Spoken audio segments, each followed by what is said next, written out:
Ladies, gentlemen, and fellow duelists, welcome on this Friday evening at the end of your work week. And for a lot of people, it's the beginning of summer vacation. Yay! Welcome back to your favorite Wannabee Pro Duelist Warhammer NL. Trying to defeat some people with some children's card games this evening. And most of the time fail miserably for your amusement. I hope you all had a great Wednesday and a great Thursday. Mine was pretty okay. And now it is Friday, the beginning of the weekend, which is always a good thing. Oh man. Yeah, summer vacation is going to start for a lot of people now, so no more school, no more work, a couple of weeks off to relax and re-energize and stuff like that, you know. Yeah. A lot of people are going to have a blast with that. For me, it's basically I have like 365 days a year of vacation, pretty much. Although I do work in the evenings, I do this. That's not really work, it's more of a... You know, I don't get paid to do this, so it's not really work, actually. Oh well. At least I'm having fun. And yes, in sight of the increasing temperatures the coming week, I have a new shirt which does not have sleeves. So it's a bit cooler when I broadcast for you lovely people. So I don't sweat my beep off, pretty much. Which is very enjoyable. Alright. Well, as the title suggests, I am going to play a Yu-Gi-Oh! Master Duel this evening. As I said earlier, as I said before in multiple broadcasts the past week, that I will be combining game types, different kinds of games during my broadcasts to please like a larger audience, if you know what I mean. I mean, so far for me it's going to be a mix between Yu-Gi-Oh! Master Duel and Monster Hunter Rise because of the new Sunbreak expansion. If you want to see my earlier Monster Hunter streams, or if you want to watch back my earlier Master Duel streams, right down there is a handle to my YouTube page and my Twitter handle. So you can also follow me there. I post automatic notifications whenever I go live there, so you can always get a handle on that. And on my YouTube channel is a playlist with my Master Duel broadcasts and one with my Monster Hunter Rise playthrough. So if you want to go with me on that adventure, just go right down there and you'll find it. But don't do it just now. Wait until this broadcast is done. I do have some good news, actually. I was playing some Master Duel yesterday evening, and I did manage to get something really cool. And of course, I have to change the game up. Or else you can't see it. Well, isn't that fun? Hang on uno momento. I am switching over to I don't know why I always have to do this, but let's see, where is it? Why doesn't... there we go. Righty. Ta-da! There we are. Let me just transform it to a... There we go. Alright!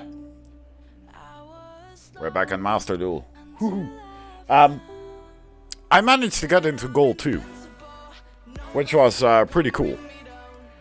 And how I did it was even more impressive, because I actually beat a Blue Eyes deck with a Chaos Max Dragon out. That was, yeah, it was pretty cool. This guy, the guy I was dueling, he went basically straight for a Chaos Max Dragon. He popped it on the field, but thanks to a really good draw, I managed to get out my access code talker with its ability with a Link 3 monster, which was transcode talker, in my graveyard. So it had 5300 attack, and he couldn't get over that. He did manage to save it once, thanks to like a monster effect from one of his other monsters, so it couldn't be destroyed. Or a spell card effect, something like that. But I did manage in the end to just slam into it and destroy it, and well, he surrendered. So yeah, that was a pretty cool thing. It was yeah, it was a good duel.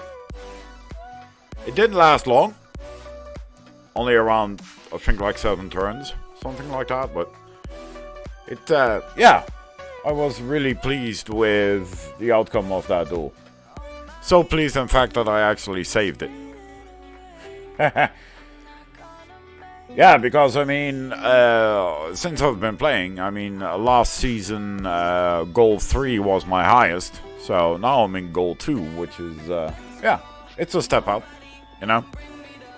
And slowly but surely, I feel that I can get into, like, Platinum and maybe even Diamond, depending on if I can get my meta decks up and running. Which is, so far, has not happened, unfortunately. I did open some packs, but I did not have any luck with getting cards that I needed, or getting any secret rares or ultra rares that I could, like, dismantle.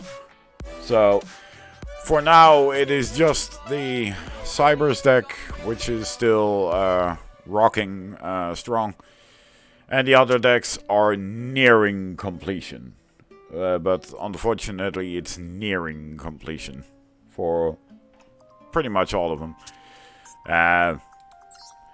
My Magician's deck is not even halfway done, and I really want to get this done because I've seen this deck, I've played against such a deck for like many a times, and they look really fun to play, so I really want to get this deck done. But like I said, I've opened a lot of packs in the Dark Magician secret pack, but I have unfortunately not been able to get the cards that I need. So yeah, this is still a work in progress. And well, the other decks, Dragon Maids is almost done. Just need a couple of ultra rares. The same goes for Blue Eyes Chaos Max, which is pretty much sacred rares. That's the only thing I actually like need, except for these two. But most of them are all sacred rares. Correction, most of them are ultra rares. So this is also going to take me a while, unfortunately. My Time Lords is nearing completion as well. Of course, staple cards that are used is the thing that I'm missing. Like the Maxis and the Cold Blooded Grave, that kind of stuff. Still working on that. What else? My Magnite Crusadia is on the verge of being done. Only thing I'm missing here is a couple of sacred rares. So probably this deck is going to be one of the first that will near completion, pretty much. It's either this or my Ignister deck. Because I also made an Ignister deck. Because I do like the whole Cybers archetype, you know. So I try to just yeah, make some different Cybers decks. I have the Code Talkers deck. I've got an Ignister deck, which is also missing mostly ultra rares. I'm still working on that. I have my Cybers deck, I've got my Solomon Grey deck, and I have an Ignister deck. So I've got pretty much most of the Cybers. Most of the Cybers are in decks. I also have my Crusadia World Legacy, which is also like a subcategory of Cybers. So I'm still working on most of the stuff, but well, I do have a few decks I can switch between if I want to. But I feel most confident playing my Code Cybers deck, because that's the deck I know the combos of, at least most of the time. And before we start dueling, here's my little PSA again. If you don't smoke, don't start, because it's bad for you. And you do not look cool doing it. Trust me.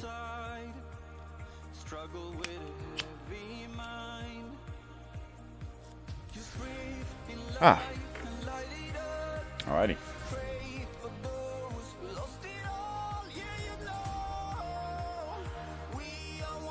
You know what? I think I'm gonna show you guys that the replay of the game just before we start playing, so I can finish my cigarette in peace. It was this duel that I played last night. It was like more early, just after midnight. And this was the one that got me into Gold 2. So let's see it.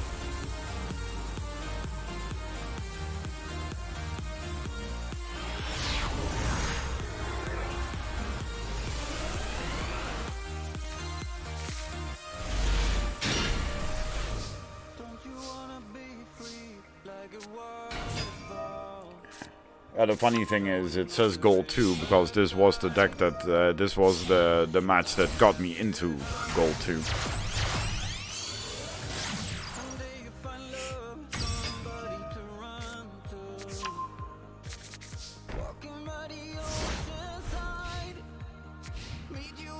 And for me, it was a pretty cool. For me, it was a pretty cool game, considering that I'm playing a non-meta deck.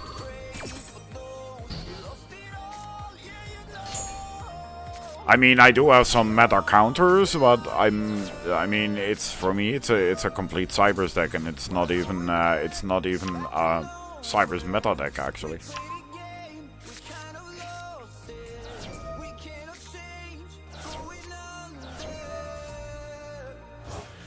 See, as I said, in his first turn, he goes for the Blue Eyes Chaos Max Dragon.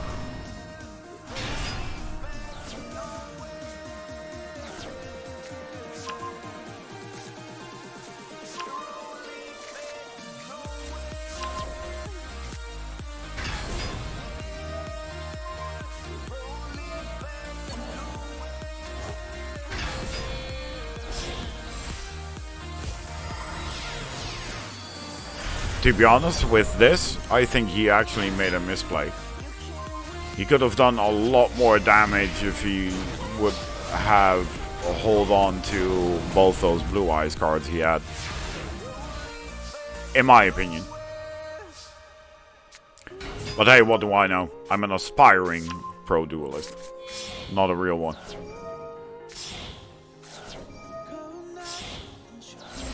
And this is basically where I got him.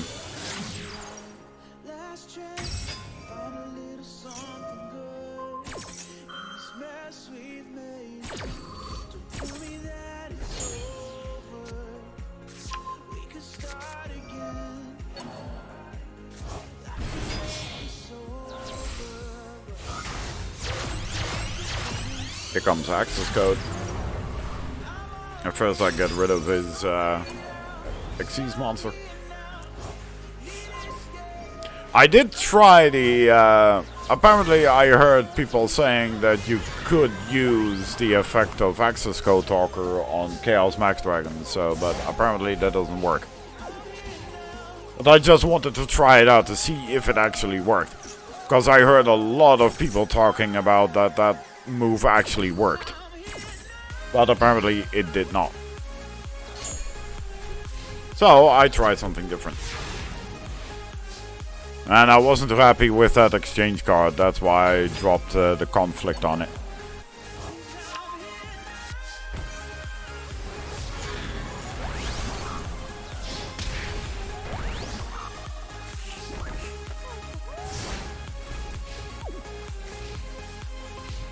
I dropped those other cards on purpose because he played one exchange card, so I was assuming he would have another. And then he just gave up. I didn't even have the time to get Borbalode Savage on the field. Because that was actually my plan when I draw that Math Mech Tuner monster. My plan was to get Borbalode Savage on the field. I didn't have any Link monsters in the graveyard to boost his power and to give him his negates. But at this point I didn't feel that was necessary, considering that his hand was basically empty and he didn't have anything on the field. So, although you should never underestimate something like that, because there's always a chance that people can draw into like a massive combo. Speaking of massive combos, I've also been playing against that Wannabee, those new cards that people introduced, that the game introduced a couple of days ago. And I must say, from all the annoying decks that I've encountered thus far, Wannabee is by far the most annoying deck I've come across. I played against one of those guys yesterday during the day, and he was first, and when his turn was done, I threw one monster on the field and he took over my entire turn, went from one card in his hand to having a full hand, and having around 5 monsters on the field during my turn. And there was nothing I could do about it. So I was just sitting there for like 10 minutes waiting to finish my turn because he completely took it over. Just by banishing monsters and getting them back out of the banished pile, and oh god. I have never seen people recycle so many cards from the banished pile and from the graveyard in just one turn. That was stupid. And getting that penguin card on the table, a level 10 with 2700 attack, when I just got rid of it like the turn before. By using I think it was a lightning storm. And like 1 minute later, that's when, at the end of that turn, he had one card in his hand. He had one spell card on the field, plus those 2 monsters, so basically 4 cards. He had one card in his hand. I destroyed his monsters with my lightning storm. I dropped one monster on the field and then he took over my entire turn. And replenished his entire field, his entire hand. I have never seen anything like that. And it kind of annoys me, to be honest. So yeah. Anyway, we've been already in this for about 25 minutes and I haven't done a single thing yet. Except show you the duel that got me into Gold 2. And yeah, like I said, I'm pretty proud of that. I am happy that I managed to up my best placement from last season. Oh, that's pretty cool. Oh yeah, there's a new festival coming, X0, which basically is playing without a extra deck. I already made a deck for that. I might like completely change it, I don't know, but for now I was just thinking of, you know, you can't use an extra deck, but you can use ritual monsters. So I try to make a dragon deck surrounding Chaos Max Dragon, a couple of Chaos forms, and you know, stuff like that. And see if I can do it like that way. I mean, ritual monsters is going to be something you'll be seeing a lot of, or people are going to use that Flow Wanderers or Adventure deck or something like that. Because they have those as loners. So a lot of people can try out the whole Flow Wanderers thing. Alright. Let's do it.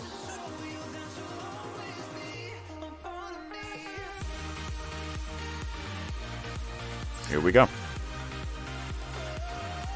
Let's see what we can come up against. And as for always, I am going to say you have to stay hydrated during these warm days. So cheers.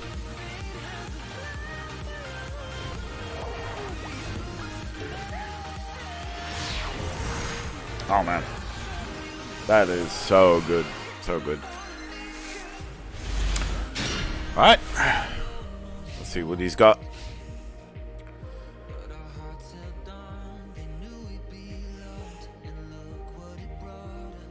I don't have a really bad hand. I mean, to Claudia's is always a good thing. Getting stuff back from the graveyard. It's not bad.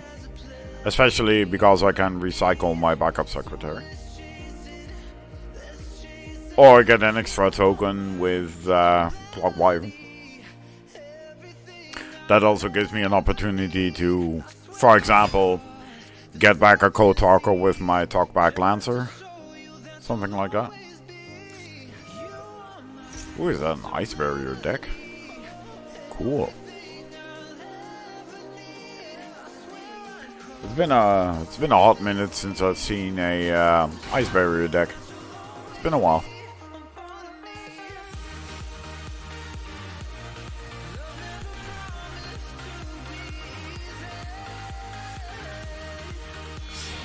Let us see what this man has in store. This man or woman or... Oh, we're going into synchros, are we? White Aura Dolphin. That is a card I have never seen before.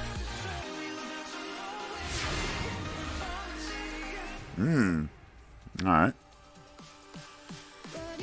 You can banish one other monster from your graveyard and special summon this card if he wants to. And then it can be treated as a tuner. Okay.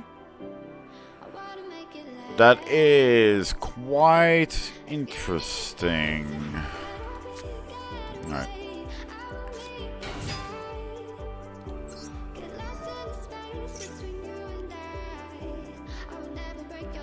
He's probably going to drop a Maxi on me.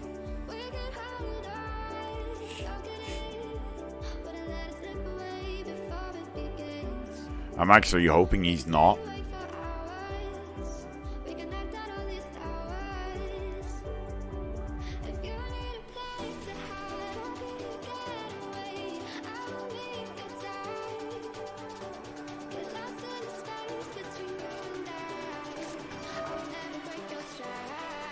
Ah.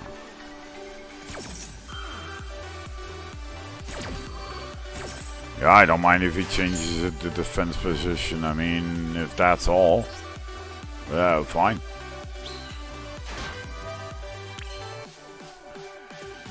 Alright, so now I can really mess him up. This is going to be fun. Alright, so first off, I'm going to summon him. But I'm going to use my exporter for that. This is a good opening start. Alright. So I've got my Code Talker. Yes. Because I would love to have my Clock Wyvern back. There we go. We have our Clock Wyvern back. Now we can go into her because of those two.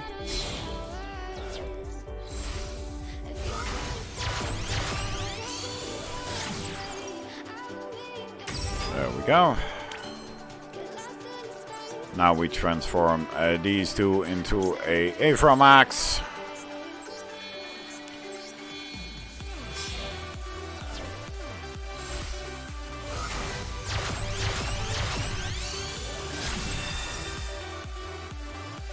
Now that is an awesome first turn. Alright.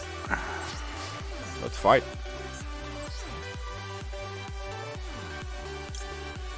Yes.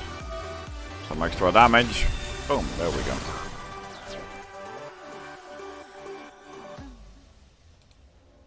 Oh, that was cool.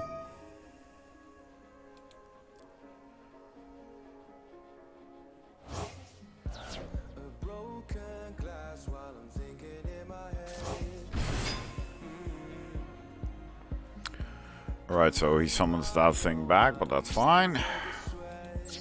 Tayendo. Ah, that's so cool that my my little dragon mate always transforms into a dragon during the battle phase. That's a pretty neat thing. That's pretty funny.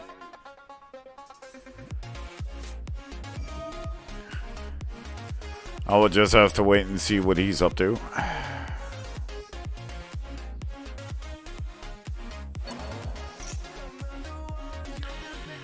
Let's see.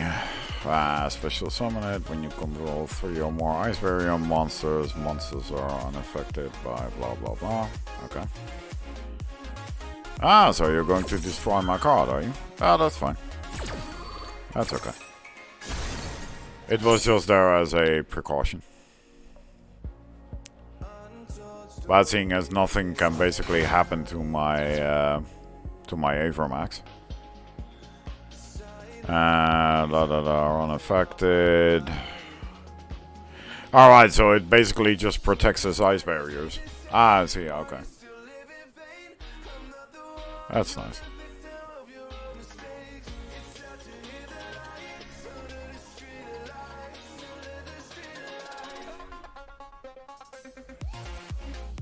Ah, it's all good.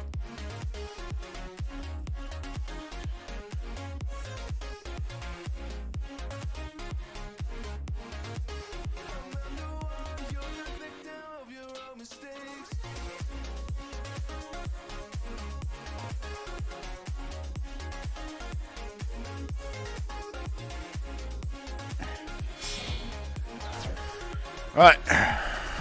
Let's see what he's got this time.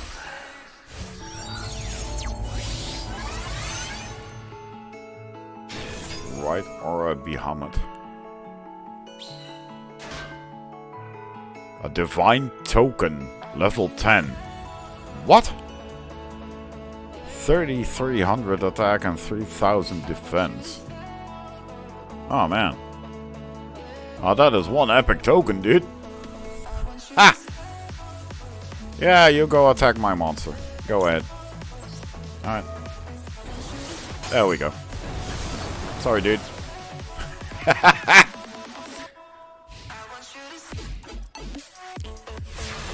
I think by now he kind of understands that I don't think he can destroy my my Avermax. I'm guessing that's something that, like, he kind of knows now. Alright, let's get rid of his back row. Alright, there we go. But the big question is, what are we going to do now? I do have a couple of decent monsters in my graveyard. I can always get my backup secretary back and see where I can go from there, but... what else do I have? Well, not much, to be fair.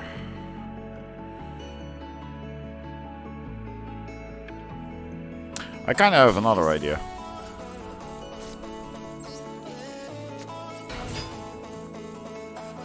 Yes, I'm going to use my Clock Wyvern.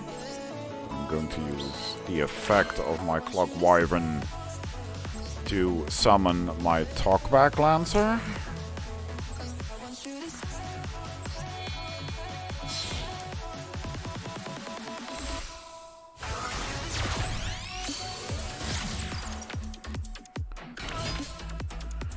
Right.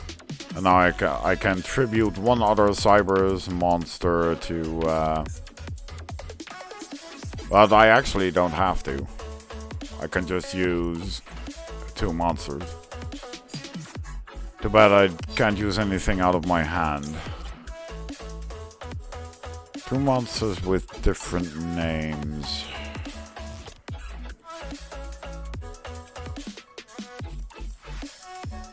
That's kind of too bad. Because I'm missing 100. I'm missing 100 attack. That's kind of sucky. Oh, that's fine. I'll just use these 2. That's too bad I can't co-link it to Avermax. That's too bad. At least I've got some extra damage on the field. Alright, here we go. Yes. There we go. That's your token gone and you have 100 life points left. Let's see what you can do with that. He's got one card in his hand. Make that two. Ah, this field's completely empty. So I don't think he's going to do all that much, if I'm honest. Ooh.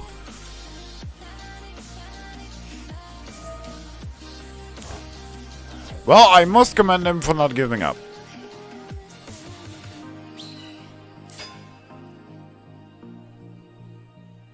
I'm gonna give him some respect for not giving up.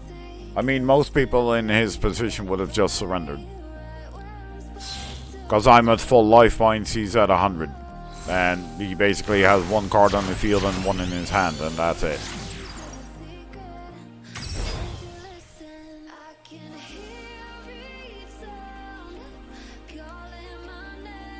Okay. Ah, so yeah, he has given up, has he?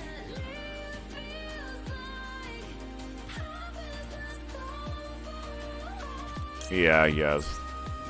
Alright, go for it, dude. Ah, he wanted to go out with a bang. Ah, I can respect that.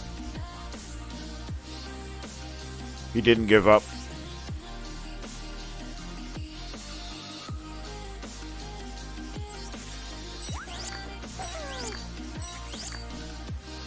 And we have a lot of legacy pack tickets. Alright. Oh, if I win one more game, I'm in gold 1. Oh, that is awesome.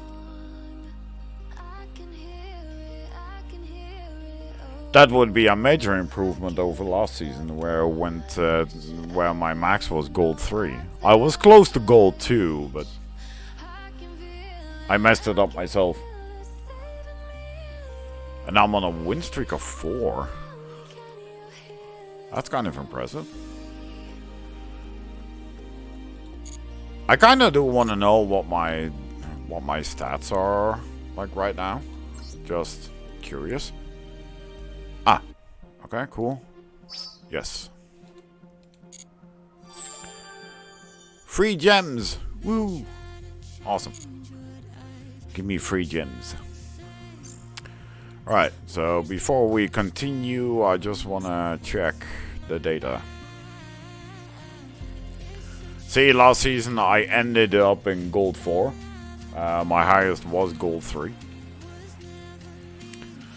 Let's see. My number of duels is 257 and I won 108 of them. That is not bad. It's not exactly half. I'm close to half. It's more like, what, like 45% of all duels I kind of win.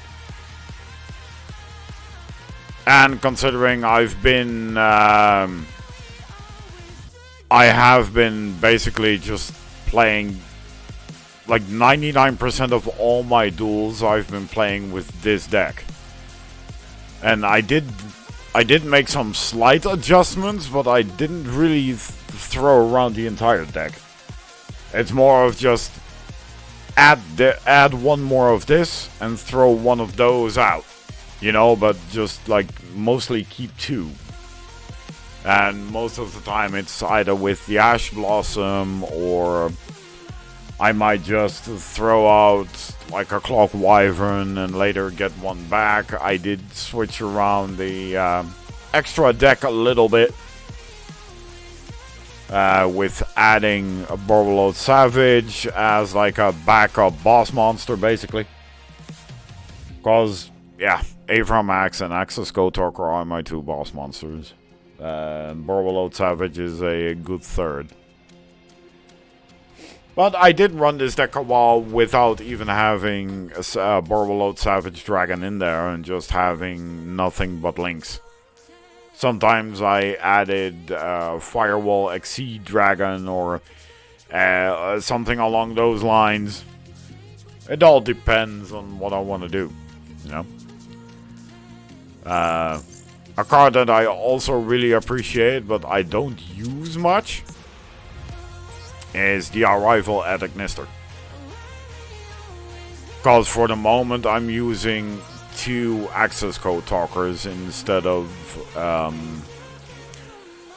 using the Arrival at Ignister. It is a really good card, but sometimes I'm not entirely sure if it would fit and if it actually fits like my playstyle.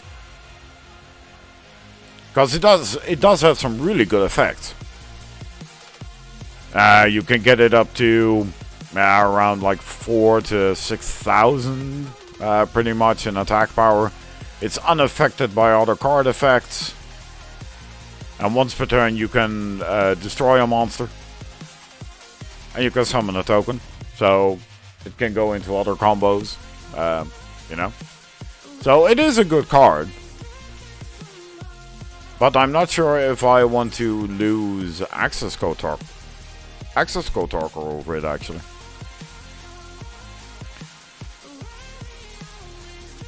But it's basically those from like Link 4, which I'm not entirely sure about if I want to keep, yes or no.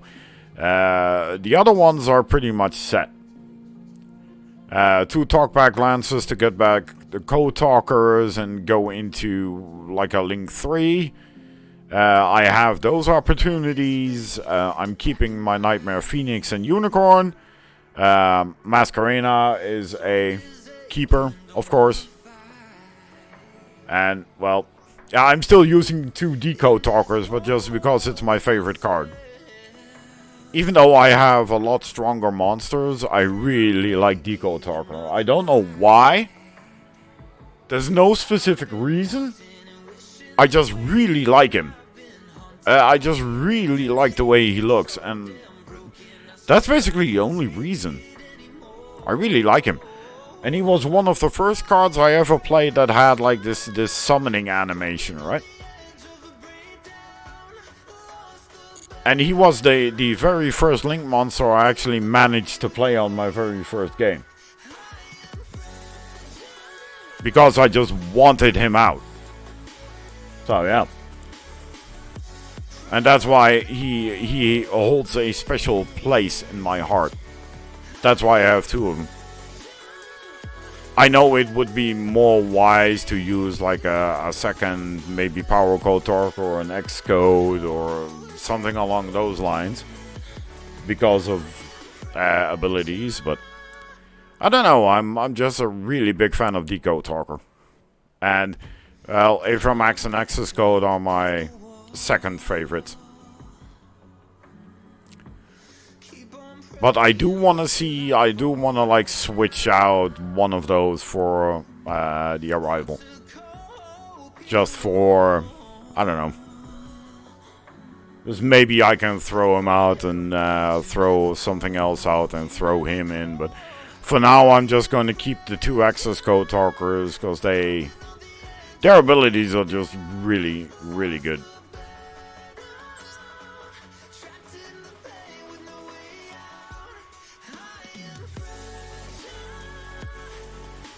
And seeing as I'm using 2 of most cards, yeah, it's a good spot. I mean, I've got 5 level 3s in here, which is actually unnecessary, but let's see. I've got 2 level 1s, I've got 4 2s. I could use just like 4 level 3s and then just throw the Arrival in just for shits and giggles. So having 3 4s and 1 6. So, but that means I'm going to get rid of 1 Decode Talker. I might just get rid of 1 of them.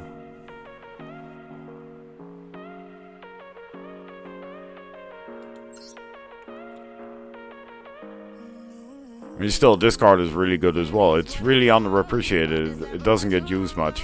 Because mostly it's transcode, access code, Xcode.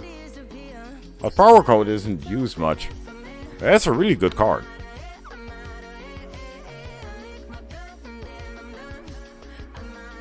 If you have an opportunity to use it correctly, then it's a really good card.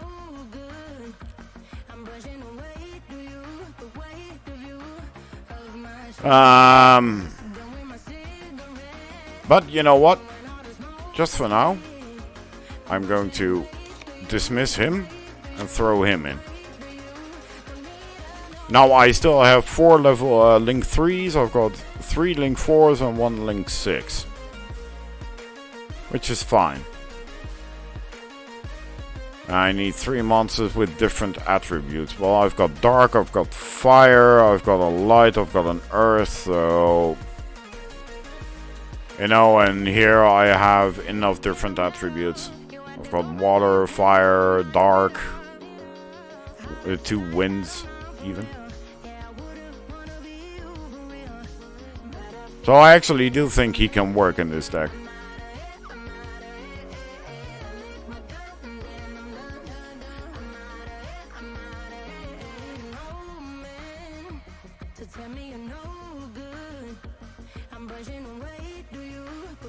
But he's basically going to be like a... If I were to use him in this deck, he would be like a backup plan. Because my main combo always goes into Avramax. He's my main focus, and if that is a bust, or if Avramax gets removed, Access Code Talker is basically next best thing. So now I think I'm gonna just keep the deck the way it was for now.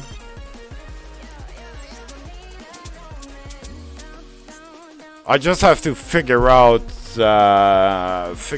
how to put the arrival in there without messing everything up, you know.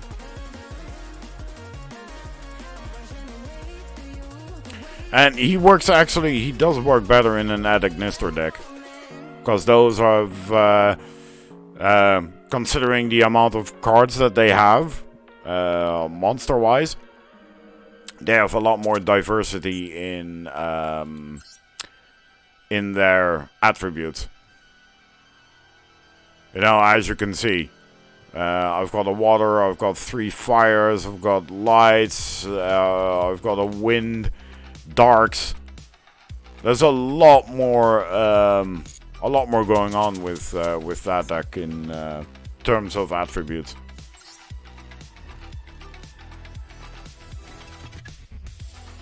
You know what? I actually totally forgot that I don't use Nibiru anymore in this deck. Because I switched it over, I used to have one Nibiru in here. I actually drew a second one a couple of days ago. But I'm not using it in this deck because I'm using the Math Mech Diameter tuners specifically for Savage Dragon.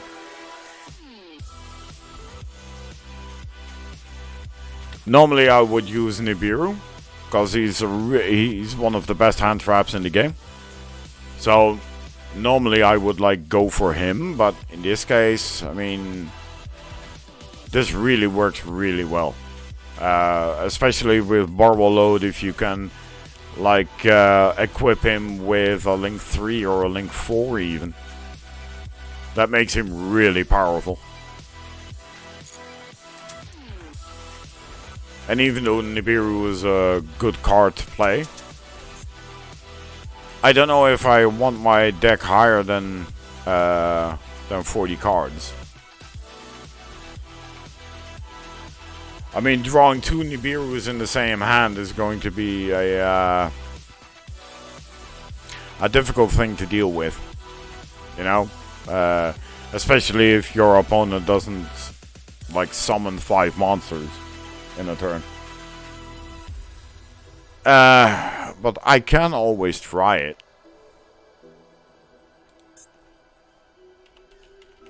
I can always try this and see how it goes. Just add 2 of these.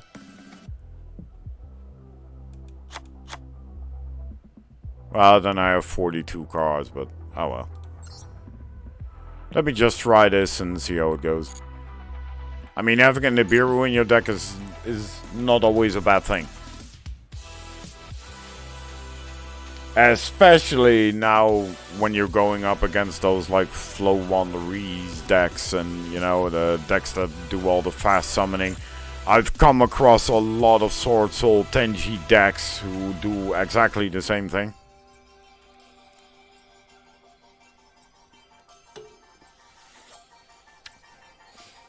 And I mean, being able to get rid of that,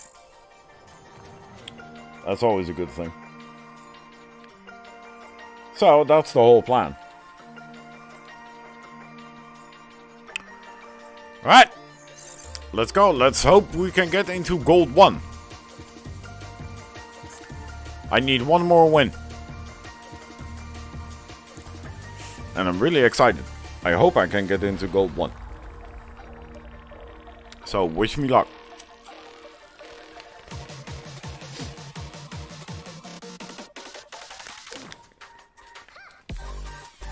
You know, I was kind of really happy that those shirts arrived today. Because I ordered them a couple of days ago, but I was afraid that they wouldn't arrive on time. Because there was this... it said on the website where I ordered them that it would take between 2 and 4 working days for them to arrive. And normally when you see stuff like that, they don't have it in stock, so it always takes a bit longer, you know? And I ordered them, what, like 2 days ago, so I was afraid that they wouldn't show up until Monday. Lucky for me, all of a sudden the doorbell rang and, well, there they were.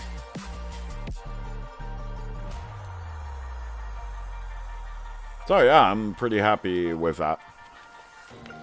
And they are really comfortable. They really are. I usually never wear shirts like this. Because I don't want people getting intimidated by my bulging biceps, you know, and stuff like that. So I kind of never wear stuff like this, not when I go outside, but... I mean, for now, with the weather we're having, and this is like an ideal solution to not feel like I'm dressed in a sauna, you know? Alright, let's go. Let's see if we can get into Gold 1.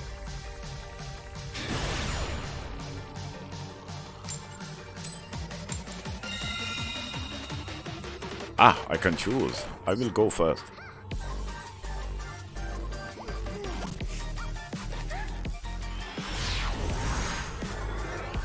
Let's see what's gonna happen.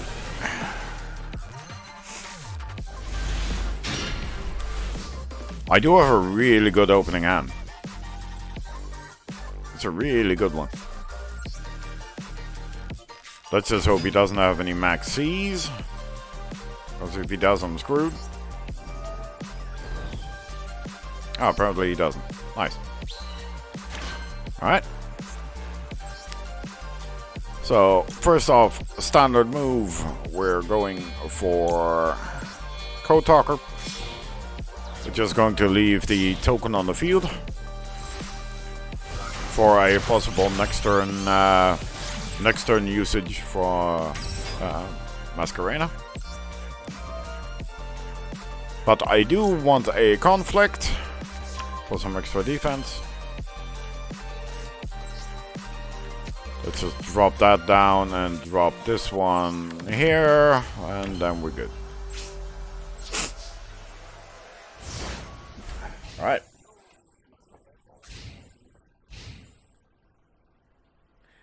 I'm sorry, I've got a little bit of an itch in my nose.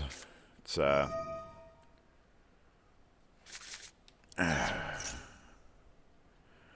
Pot of Extravagance.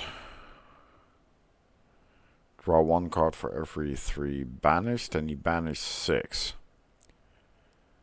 No. I'll just let him do that. Let's see where he goes. Ooh. Nah, we're not doing that. No, no, no, no, no. Nope.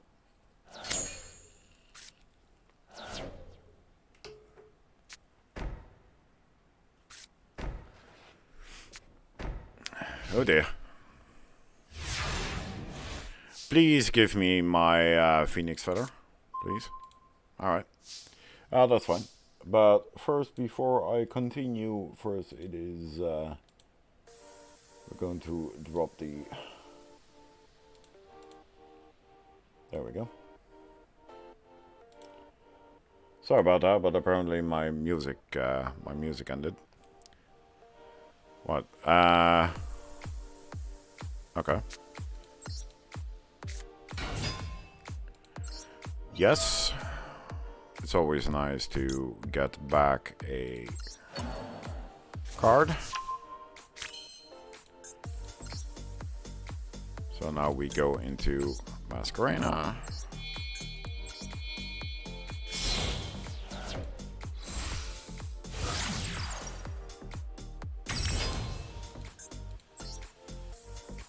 And of course we go into the standard Aphromax.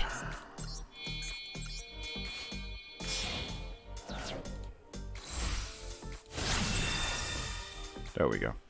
There he is. It's the man Aphromax.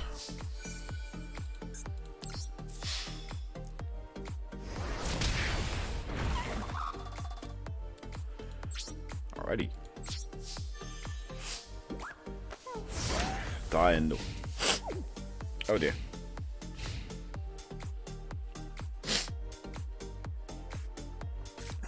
In a minute I might just start randomly sneezing.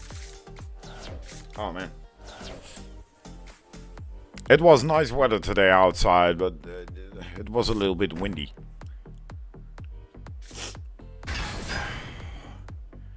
Oh god, is he seriously playing Time Lords? Yeah, let's just bounce that thing back. There we go.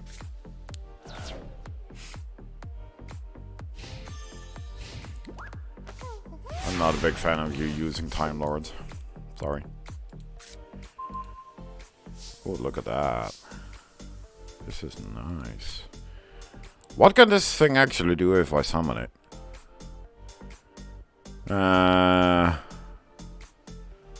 If it was used from the field, you can add a level 4 lower Cybers monster instead.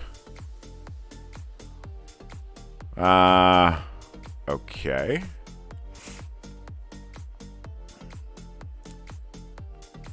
But the question is, do I want to do that? Actually, I do. Because if I do that, I can always go into a higher level monster and try to like one-shot him in this turn, if I manage to do that.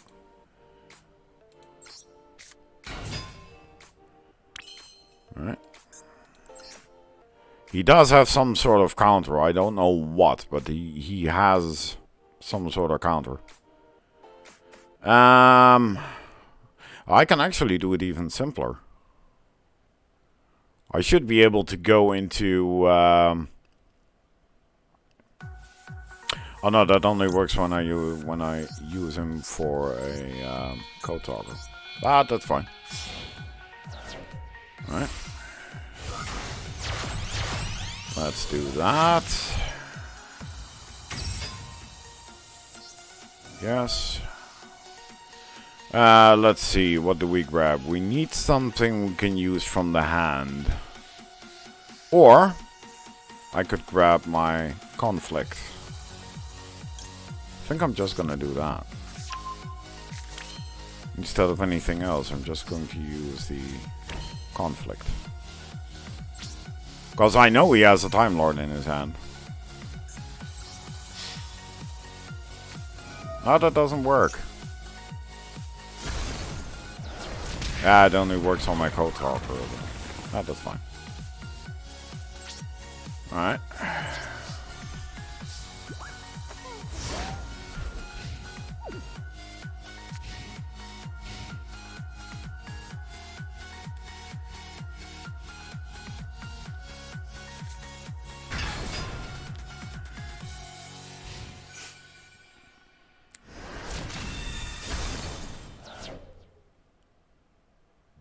That's kind of stupid, because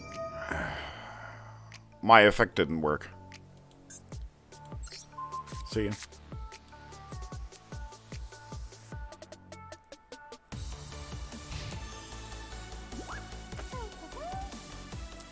And now I can destroy his entire back row. Because I don't have any face-up cards, so now I can use my lightning storm. Because I'm guessing he's got a whole lot of burn effects just waiting to go off. Probably. So, there we go.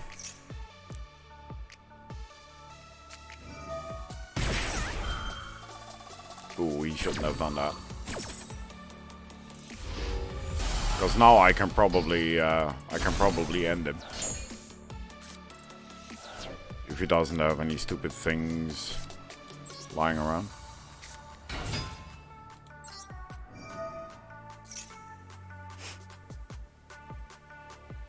I'm just going to grab my backup secretary. Special summon that thing.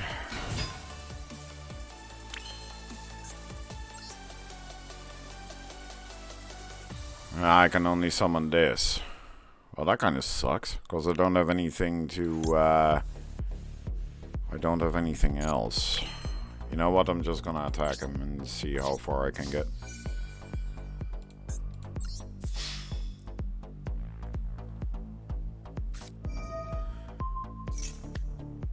Ah. As he has like kind of a Time Lord burn deck. Seriously? You got 2 of those? Really? Wow. Okay. Yeah, but now what?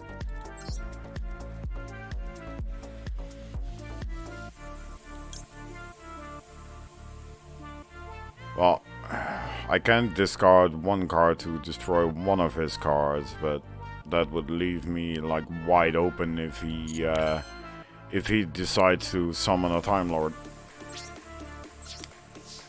So no.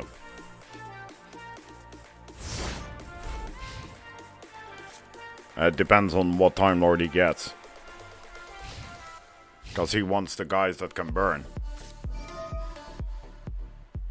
Ooh, he wants a Mirror Force. Yeah, I should have expected that.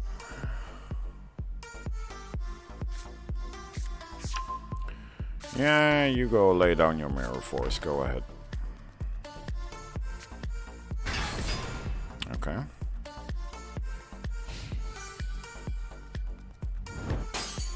Oh, that's the one that halves your life points. Oh, that's fine. Not a big deal.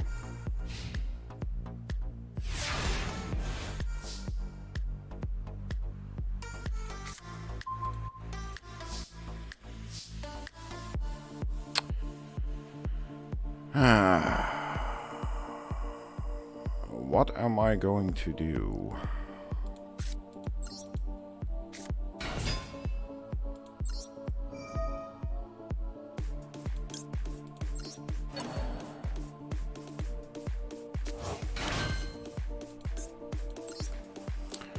Alright, let's see.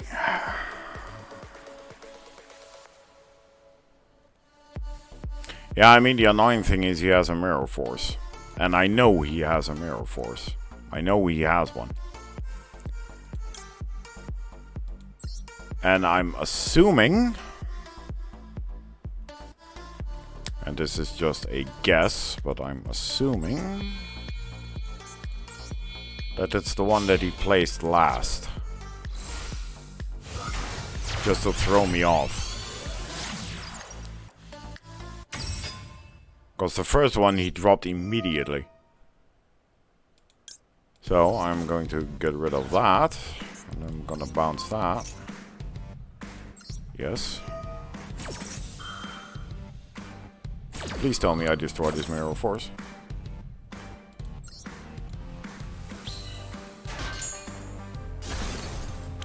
No, I didn't. Oh, that's kind of sucky.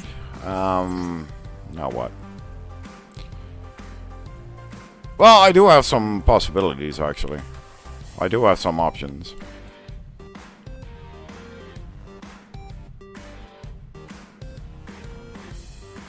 Let's see. Yeah, but this is also a discard effect.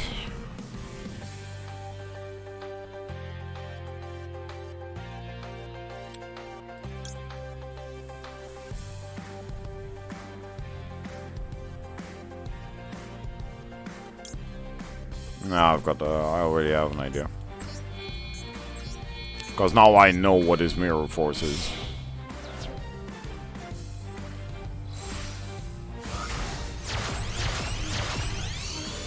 I know it's the middle card.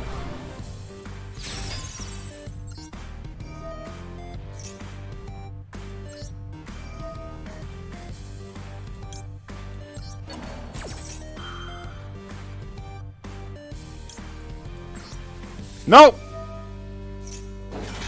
Shit. Oh my god.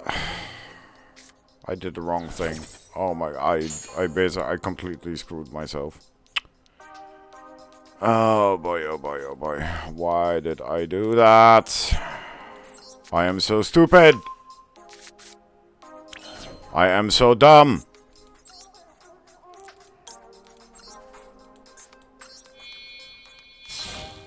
I completely screwed myself. Oh, man. I'm such an idiot.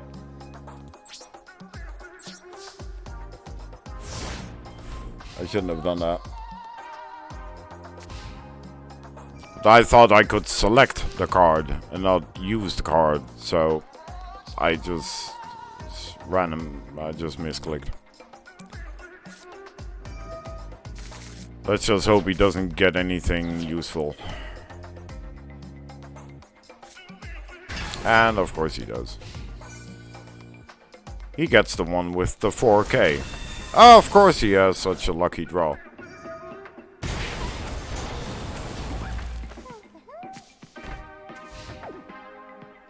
Alright.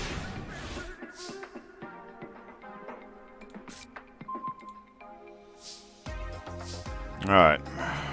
Well, at least now I can do something else.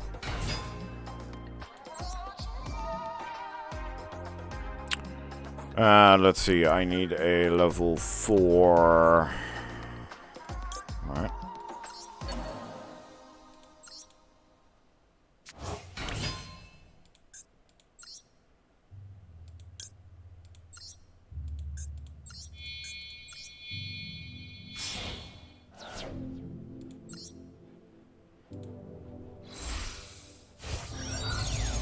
Let's just hope this works. I completely just screwed myself by using the conflict on my own access code. That was so stupid. That was so dumb.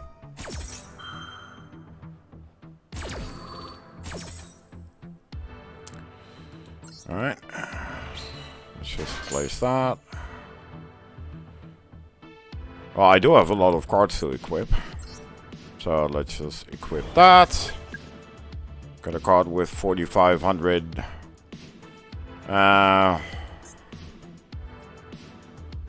This kind of sucks, actually.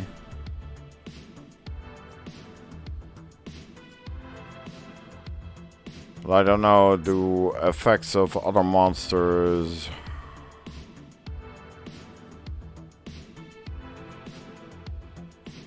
No, I don't think that works.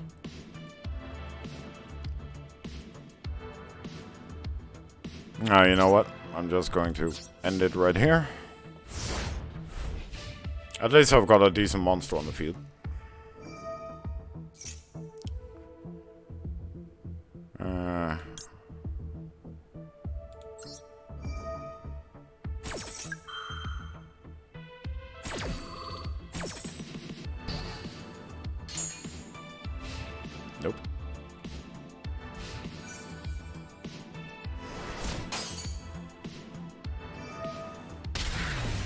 And why doesn't it activate now? Why doesn't it activate? I don't get it. It does activate when it wants to leave the field, but not when it activates its effect when it's on the field. That's what I don't get. That makes no sense.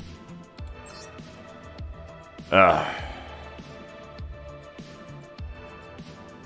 to be fair, I did mess myself up. I should have ended it a lot earlier. If I didn't conflict my own access code talker, I would have been good. I'm just dumb. I'm stupid. Oh boy.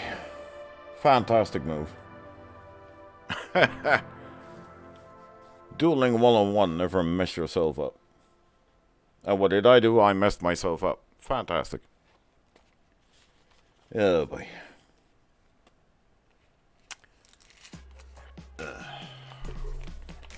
I should have been in gold 1 wire right now.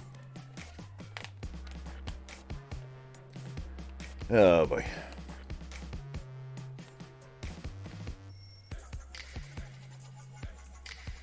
I can't believe I did that. I still can't believe I did that. That was so dumb. That was so stupid. I shouldn't have done that. Oh well.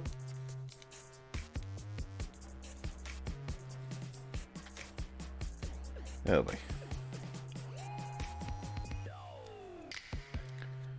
So now I have to win 2 to get into gold 1. Alright. Let's just hope we can get that done. Cheers.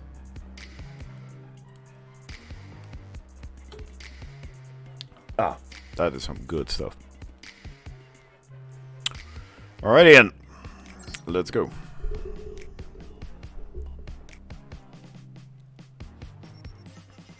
I need to get rid of that cable of the microphone that's just hanging just above my keyboard. It's kind of annoying me. Because I keep tapping that.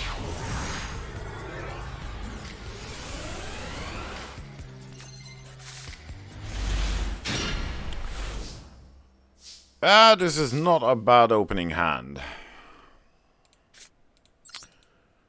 Alright, here we go. Yes.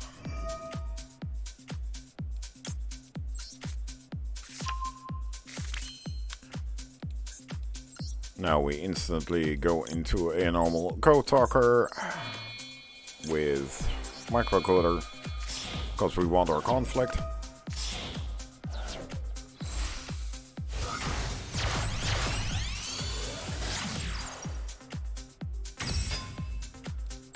Yes, I do.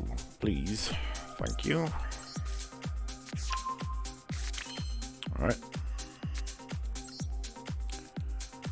Let's just pop the conflict first and then drop this one as well.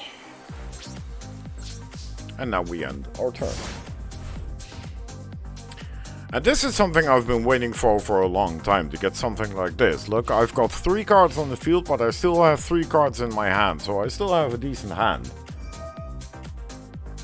And that's something that I've always... Oh wow.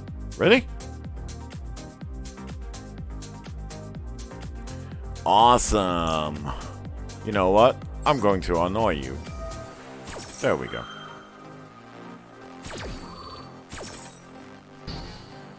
You want to destroy my card, I'm just going to banish yours.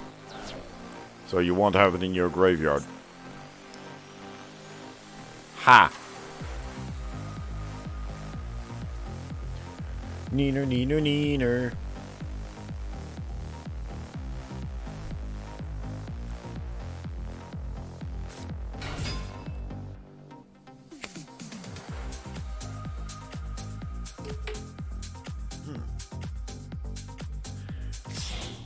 Hello, Ray. And what's the first one? He's going to summon Hayate. Okay. Well, goodbye, Hayate.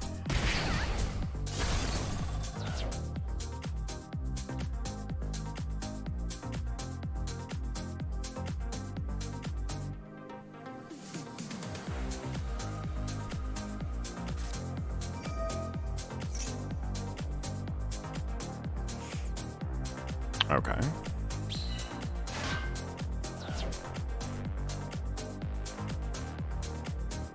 So what is this? Purely a defensive thing? Ah, no. Wait, you can actually use tokens for that? That's surprising. Okay, fine. Well, he did all that just to get rid of one normal 1300 attack code toggle. Okay.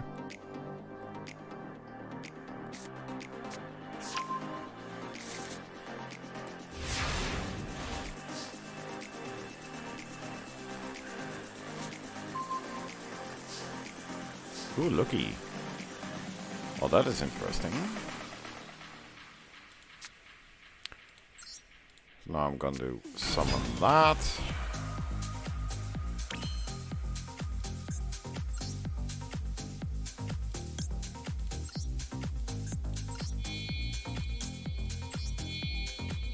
At least now I can get a level 4 back out of my graveyard.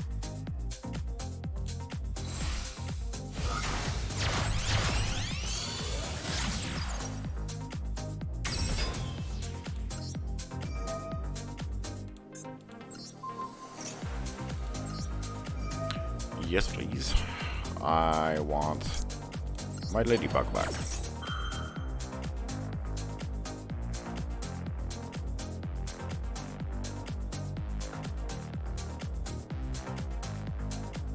Let's see what you got.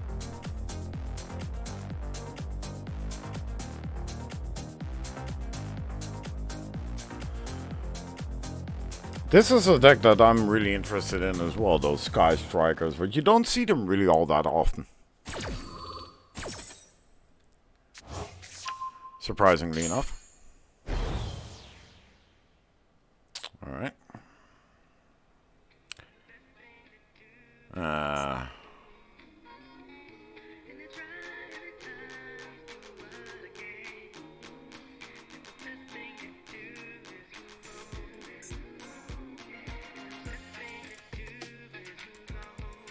You know, the funny thing is, I can actually steal his Ray out of his graveyard. Just to have an extra monster on the field.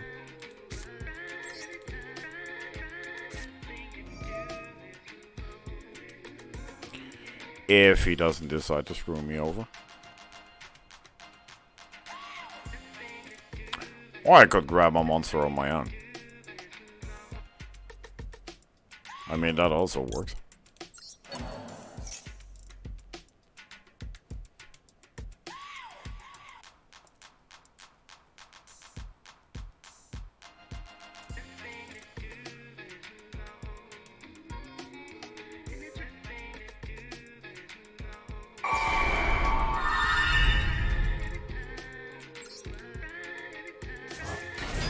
There we go.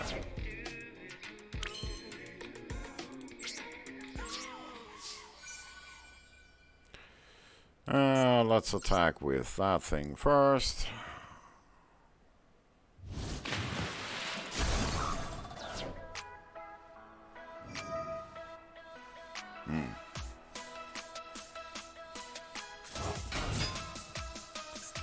That's fine.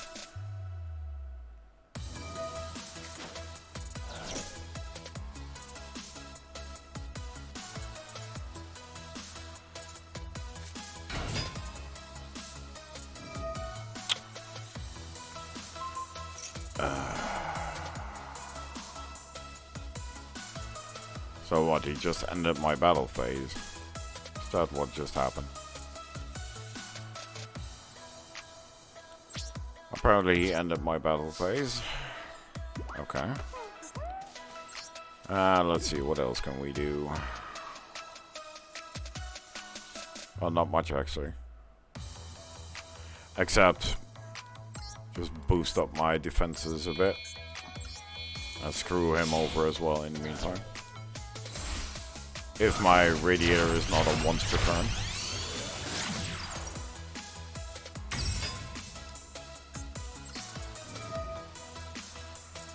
And it seems that it is.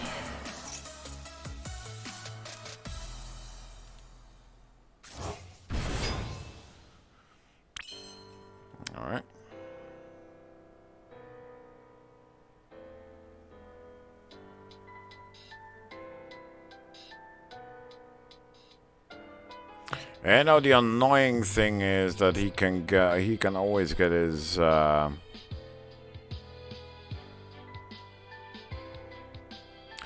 he can always get his ray back, so he can always get another another Sky Striker ace out if I decide to remove this thing.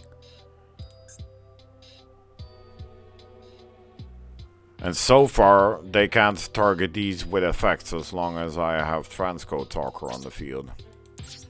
So I'm not really in a big rush to actually... I wanted to use Access Code Talker to just get rid of that thing, but if I do that, he'll just grab his rain back and just go into another one.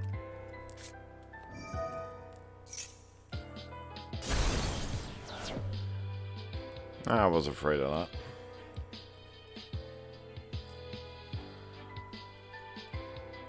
It specifically says it can't target. Well, that doesn't mean it can't destroy with other effects. Yeah, boy. Wow.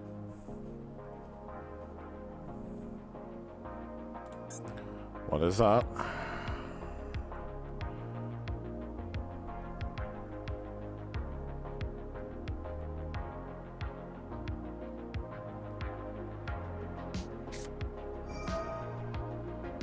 Right. Ah, so now he's stealing my monster. Cool. Alright.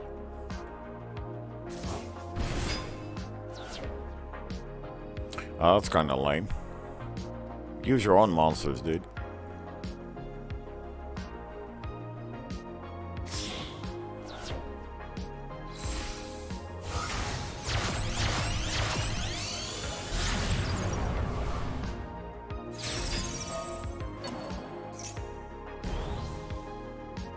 He's using a code talker from my graveyard.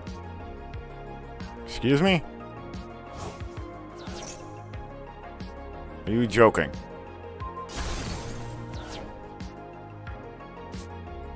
Wow. Okay.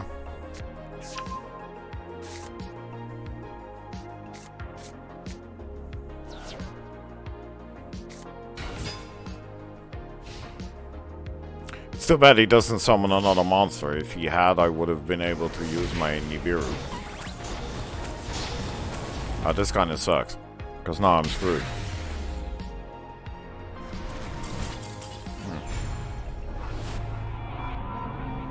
Well, that kind of sucks. It seems my winning streak is over. Well, losing 2 in a row is not... it's not a good thing. I'm still kind of upset that I used my own conflict on my own access code talker. If I hadn't done that, I probably would have won that other duel. So I'm kind of upset by that. Hey man, Yeet, how's it going? You doing alright?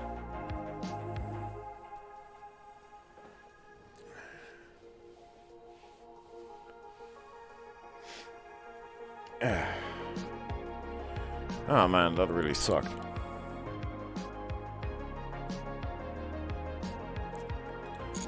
Oh well.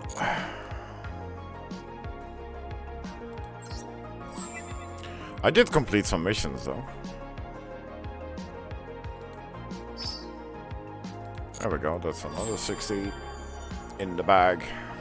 I've got a couple of new ones. Awesome.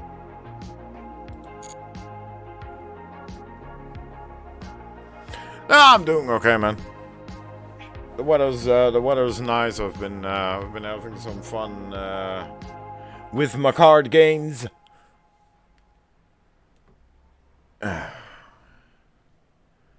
And luckily, it's not as what new packs? You mean the Flow Wanderees things? I'm guessing you're talking about these, the Wandering Travelers, right? I did open like one or two of them, but I'm those Flow Wanderees cards make my head spin.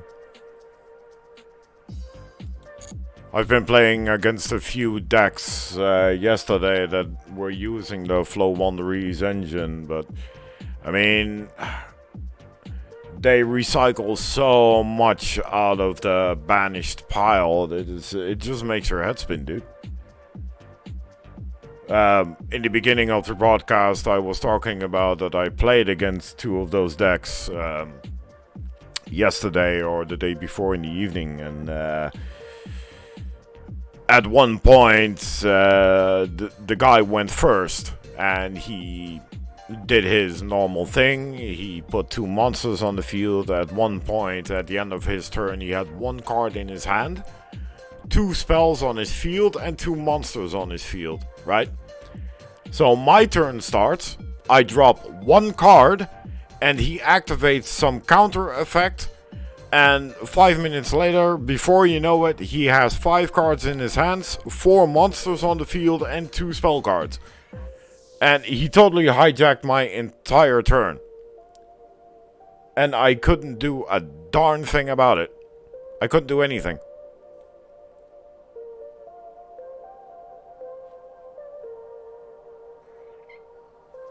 Dude, these Flow Wanderees are so annoying.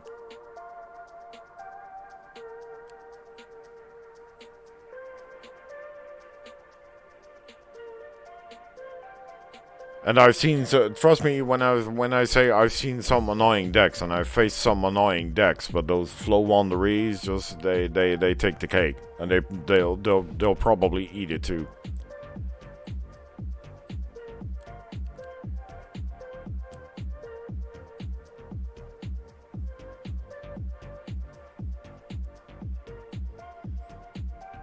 Well, to be totally honest with you, I haven't seen any of those adventure things out. I haven't seen any of them. The only thing I've seen so far are those Flow Wanderees.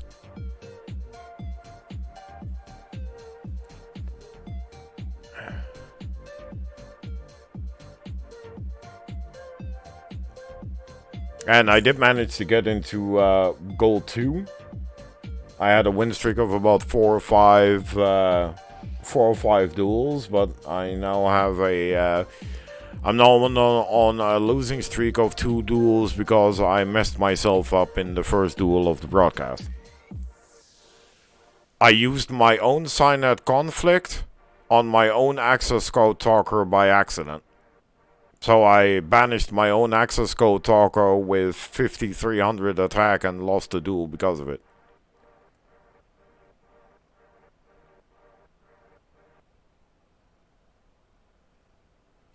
Speed ride. Yeah, speed rides are pretty recyclable as well. So, yeah. I can see using those would do something like that. Yeah, I can imagine that. I don't know Wind Witches though. I haven't played those cards. I don't know what they do. I know sphere mode is probably raw, right? Raw sphere mode.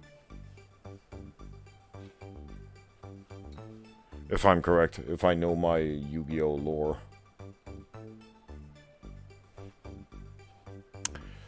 Alright, let's see if we can get another win streak going. I just need my positive energy back. I need to get the mistake out of my head. I messed up. I fucked up. Now, forget about it. Move on. Which is exactly what I'm going to do.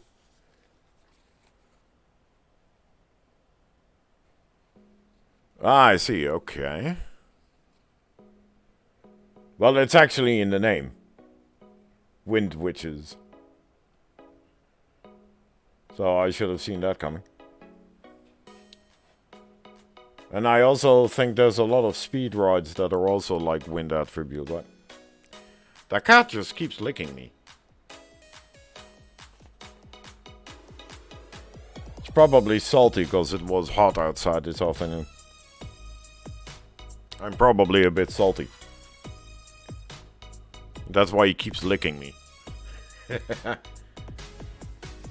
That's his way of trying to get attention.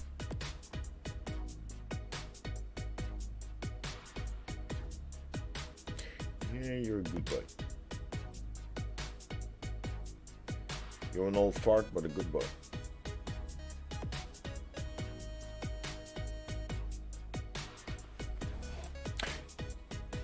All of them are wind.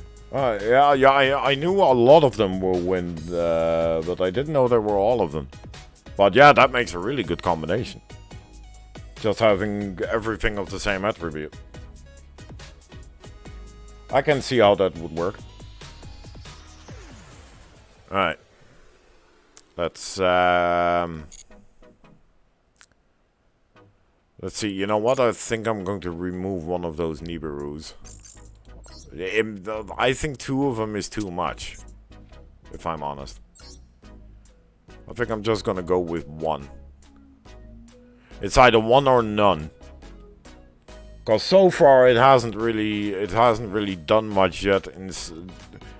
The only thing it has done so far is give me like dead cards in my hand, which I couldn't use. Because so far I haven't met any fast-paced super summony decks, so I'm not quite sure if I want to keep them in there, yes or no.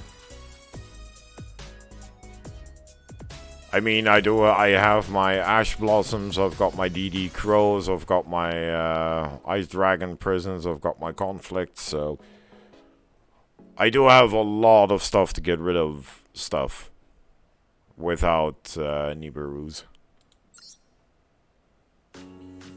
So I don't really know if I should keep them in, yes or no. I don't think I'm gonna. I mean, I managed a like a 6-6 win streak just by having my normal Cybers deck. Alright, here we go.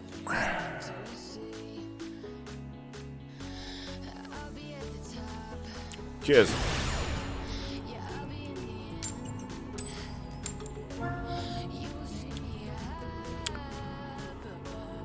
Alright. Cac W. Okay.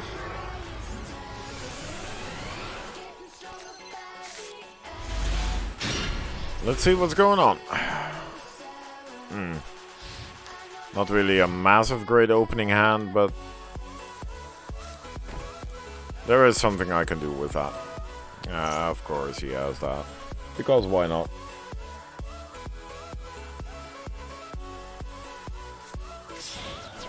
Yeah, of course it's going to be DPE engine.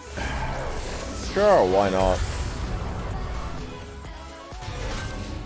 He wants to cheese his way to victory by using a DPE engine.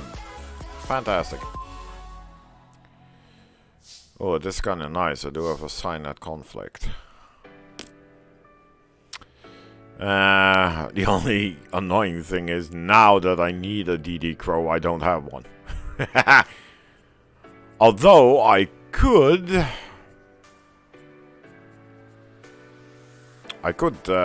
get it out with if I can annoy him by trying to get him to use that effect. I don't know if no. Ah, that was a Called by the Grave. Okay. Oh, that makes sense. Alright. You're not going to use your effect? Alright.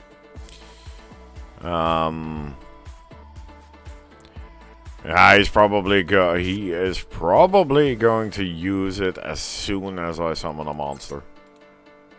I'm pretty sure of it. At least when I summon like a Link monster. He's probably going to use that effect. Yeah, you go for your Max C, buddy. So, what I'm going to do now is I am not going to give him any extra cards.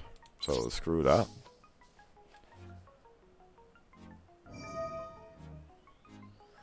Yeah, it's kind of annoying.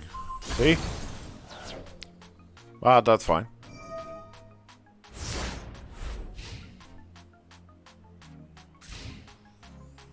And now he's going to use it again on my other trap card. I hate people who cheese their way to do something like that. I really despise this. This is so stupid. Because he's just abusing the effect of Destroy a Phoenix Enforcer. That's all he does. Trying to destroy your entire deck. Oh, and now he made a mistake. Because now he's fucked. Goodbye. See ya. Yeah, you can either destroy it or not. I don't give a shit. Just get rid of it.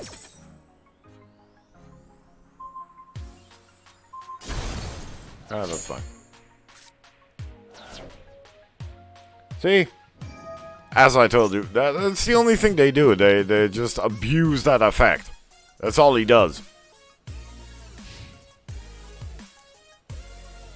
God, this is so annoying. And no wonder he's cheesing his way to the higher ranks.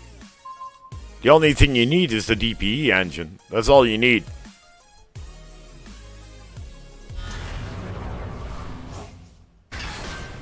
It's all you need. Just use a DPE engine to cheese your way to victory, right?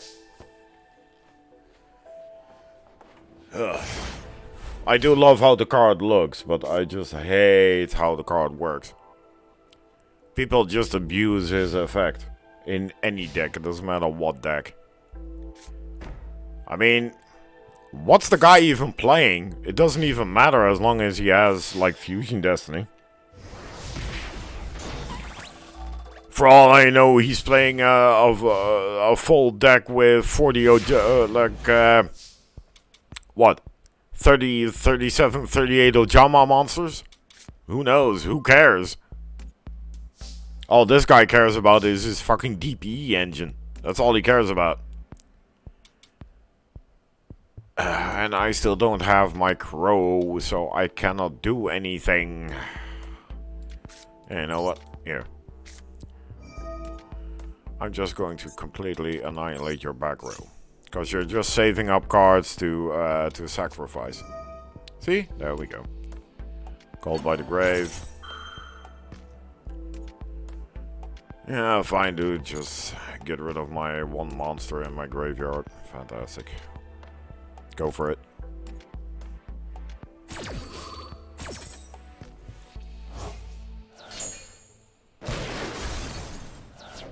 What was the other card? Of course, Crossout Designator. What's he even playing? I mean, the only cards I've seen so far are like meta counters and a DP engine. That's all I've seen so far. I don't even think he's using anything else. You know what? I actually want to see if I can cheese him out. Because if I can get that thing back to his extra deck, there is a slight chance he cannot, he can't get it back. 1, 2, 3.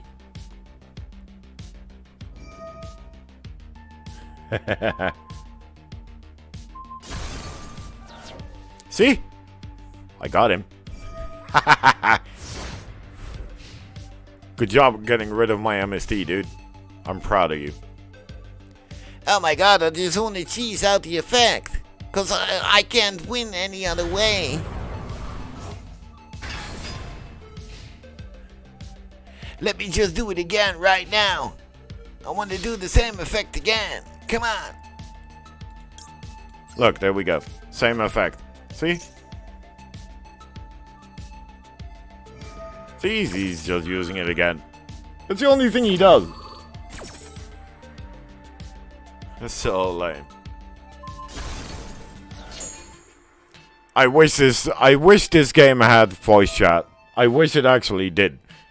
Cause if it had, I would have totally verbally destroyed this guy. Just by playing like such a dumbass. I would have actually just destroyed it.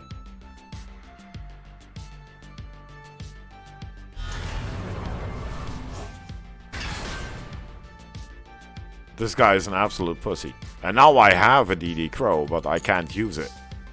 Not yet. I have to wait until I can place another card for him to use his ability.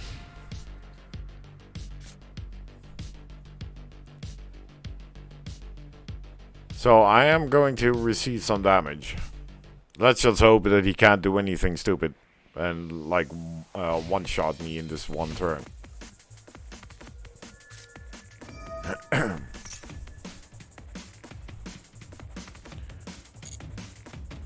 Oh look, it seems he's running Despia. Oh, he had another fusion card. Okay. So I'm assuming he also had like another one of these, probably.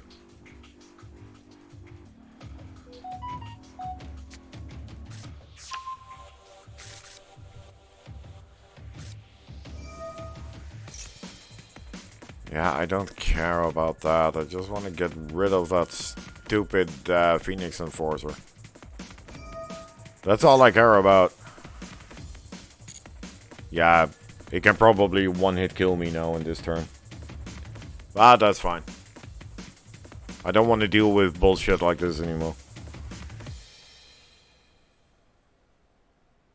I just pity people that play like this. That's just sad. Wow.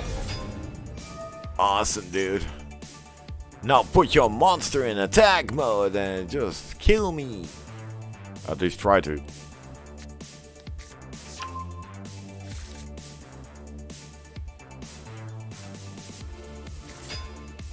What kind of website is that, Yeet?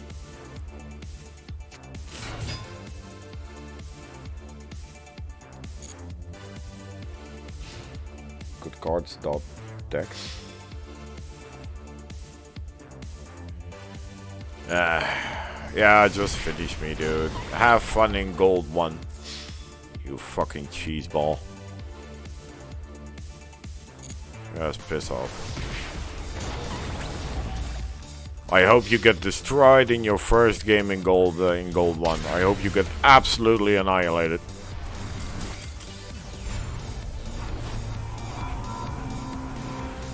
Also, I just despise people like this. This is probably some random alt account just to like troll people, just to annoy people. Probably.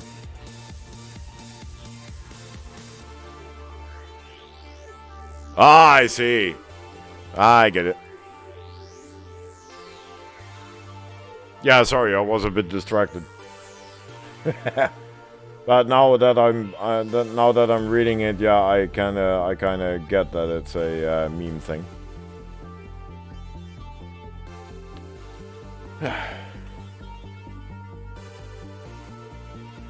I don't know, I just get so annoyed the moment I see people when the first move they actually make is use Fusion Destiny and just drop DPE.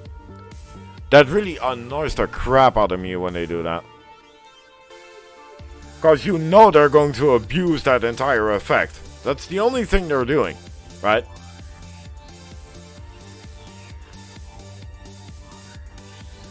It's the same thing when you play against like a Sword Soul Tenji deck who, like, the second synchro monster they usually summon is Baron the Fleur.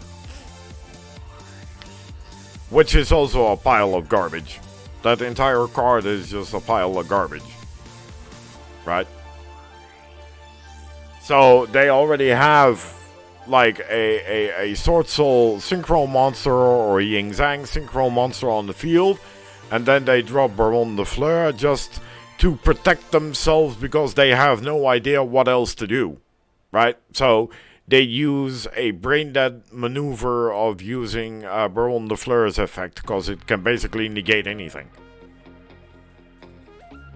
And that's what really pisses me off about the state of the game right now. Because everything has like an omni-negate, right? Everything is protected, like so-called boss monsters. And especially if they have multiple boss monsters in a specific deck and they just add, like a Baron de Fleur, they just add him just for the extra protection. Because they're too scared of losing one monster. I have seriously played against people that drop like DPE on their first turn. For example, I go first, I lay a board, I summon a monster. They go into DPE, right? They destroy my card. DPE goes to the graveyard, I DD Crow it, I immediately just banish it. And they just instantly surrender when that happens. I've had that a few times now. I just pity those people. I'm serious. I mean, because that's basically the only maneuver they know. They don't even know how their own deck works. So all they rely on is that fucking DPE engine or some press-click omni-negate monster. That's the only thing they look at, and that's the only thing they know. Then if that's the case, then please go play Go Fish. Just as easy. And the only people you annoy is the guy across from you. Instead of annoying normal Yu-Gi-Oh players with that garbage. And like I said, don't get me wrong, I don't hate DPE. Because Destroyer Phoenix Enforcer is one hell of a nice looking card. I really like how the card looks. The only thing I just find annoying is that the entire engine can be put in any deck you want, because it's totally it doesn't have to synergize with the deck that you're using. You can put it in anything. For example, I can make a 37 card Ojama deck with only Ojama monsters just to put in like the DPE engine, right? Just make a 35 Ojama deck and just put in the DPE engine, and you can get into fucking platinum or diamond just by having that stupid engine. And that's what I don't like. And I can already assure you that something is going to happen about that engine. They are going to ban something or limit something or whatnot, just to make it less consistent. Because almost every deck is running it. If I want to, I can change my deck immediately just to run the DPE engine. Just to put it in. The only thing I have to get rid of is 2 tuna monsters, 1 spell card, and that's basically it. Yeah, and I have to get rid of Borwaload Savage just to put in DPE. That would be a better deck. Well, yeah, I can do it. I mean, if I want to. I can just put it in just for funsies. I can even put in Verte Anaconda if I want to. Just to make it a bit easier for myself. No, I know DPE isn't a problem. It's that Fusion Destiny card that's the issue. Because it makes it too easy. To be honest, the only deck that should run DPE should be a hero deck. With like a normal polymerization card or something along those lines. They should be the only one able to use that DPE engine. So, in my opinion, if they want to get rid of this, just ban Fusion Destiny. Just ban it. And just let hero decks run DPE and not every brain dead stupid deck you can think of. And I love heroes. I used to play a lot of heroes back when I was playing Dual Accelerator. I had a complete hero deck with it was basically like a Jaden replica deck, but I made some slight alterations. But back then we didn't have like a masked hero Dark Law and stuff like that. We only had the heroes that were known back then, and the best one we had was Absolute Zero. You know, so we would have like one copy of Absolute Zero, and remember back then Stratos was banned, so we couldn't use Stratos. And we still made like one hell of a hero deck just without Stratos and just using basically Absolute Zero and Shining Flare Wingman were basically the boss monsters of a hero deck back then.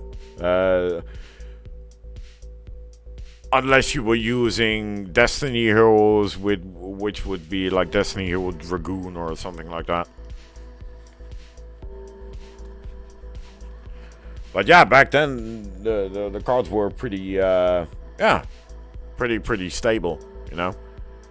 And you wouldn't come across any other of those cards in other decks. They would just keep to the archetype and just stay at the archetype they were in. But nowadays, look, if I can hang on. Let me just, for funsies, let me just copy this deck. Alright. Here we go. I copied my deck. See? There we go.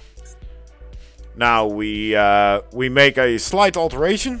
We make a slight... let's see. Let's get rid of these two, because I won't be needing them. Let's get rid of this guy. Won't be needing him. And now I just need one spot for a spell card.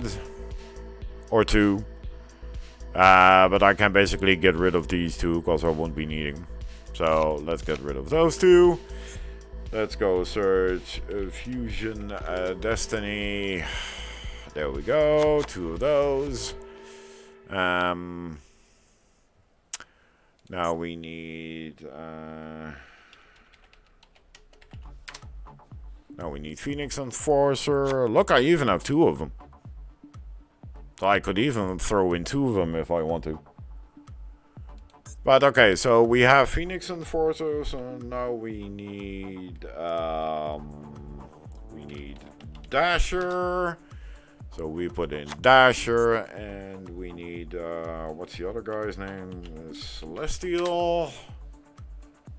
Whoops.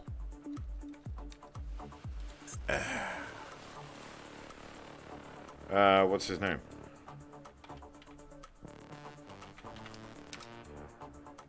Ah, there he is. Celestial. Boom. So now we have Celestial, we have Dasher, we have two of these. What else do we need? Ah, well, let's just, you know what? Let's get rid of one Code Talker just for the fun of it, and let's just go for a Verte Anaconda. Just put one of those in there. Yeah, see, there you go. There we have it. Boom. Oh. There we go. Now we have a Code Cybers deck with a DPE engine. Completely outfitted. I didn't have to change much. I didn't have to add like 6 million cards to my deck. And now let's see if this works for me as well. Right? Let's go check. What did I do? Lifetime. Ooh, I activated 201 spell cards. Yay! Give me gems! Woohoo! Oh, by the way, I didn't know if you noticed Yeet, but I'm also working on a few new decks that just caught my eye. Just going to show you quickly. I'm not going into much depth or something, but I made an Adagnister deck, which I kind of wanna try out because it's like a Cyber's sub archetype, you know. I have a Dragon Mage deck, which is almost completed, and I made a Magician's Party deck, which is basically around like Dark Magician, and you know, it's a deck you come across a lot lately. And I always liked Magicians and Dark Magician, and so I wanted to make a deck surrounding the Dark Magician. So I tried to find it, and well, there you go. It's not completely, yet, not by a long shot. By the way, that reminds me. Do any of you know if the Magician's Valkyria lock still works? Just questioning. If you summon 2 Magician's Valkyria, that your opponent completely cannot attack you. Is that still a thing? I just want to know. Because back in the Dual Accelerator days, that was a thing. That was basically one of the only locks that people couldn't avoid. Once you had 2 Magician's Valkyrias, they couldn't attack you. Because the one always cancelled out the other.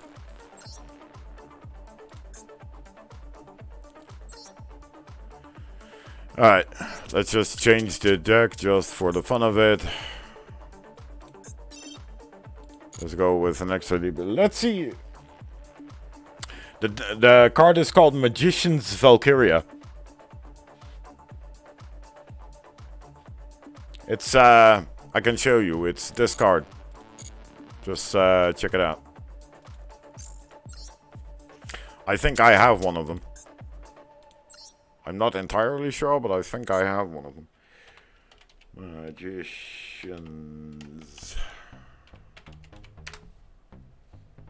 This one. Magician's Valkyria. Back in the day, when you had 2 of those on the field, your opponent could not attack any monsters. And if you had a... I don't remember if it's a specific spell card or a field spell, which made all your magicians like invulnerable to effect damage. Which basically gave you like a complete lockdown. If you had 2 Magician's Valkyrias, they couldn't attack your monsters. And if you had like this specific spell card or a field spell card, they couldn't destroy them with effect. So that basically gave you an entire lockdown. That used to still be a thing. I don't know if it's still a thing, because it's like 12 years down the line, but I mean, who knows? Still might work. Alright. Let's see if our Cyber's DPE deck works. Let's give it a shot. Let's annoy some people.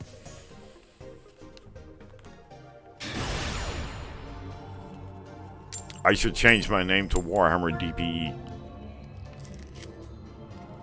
And 1 second, and 1 week later, DPE gets totally nerfed into the ground. Yay! Alright, boys. Let's see what we got. Well, we've got 1 part.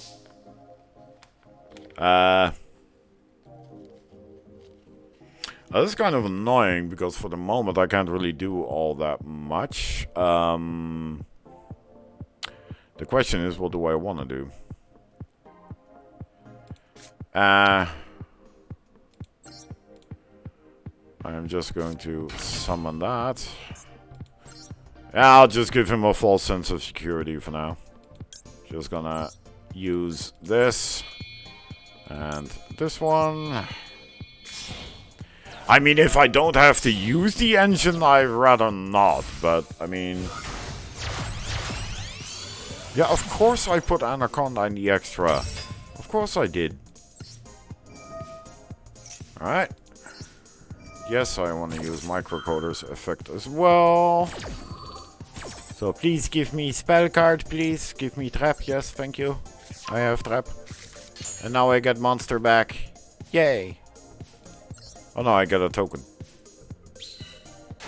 Ta-da! Alright. Let's drop this face down. There we go.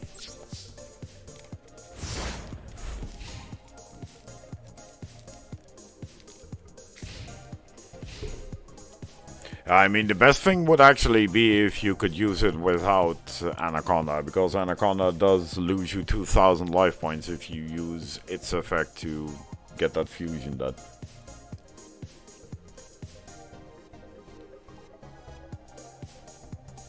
So actually, the best thing would be just to have like a fusion destiny in your hand. Oh no! Cyber dragons. The annoying thing is, if I drop this, he's probably going to summon a normal Cyber Dragon. Probably. Let's see. You can banish this card from your graveyard, special summon Cyber Dragon from your deck. So, you know what? I'm going to banish it for you. Goodbye. Ta-ta! And now he's going to summon a normal Cyber Dragon. Because of course he is.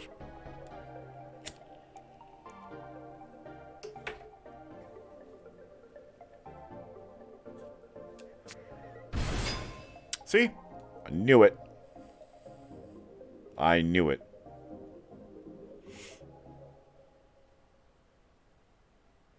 But this is actually kind of a good thing. If he destroys my Code Talker, and if he doesn't do anything else, I should be able to get Avramax out.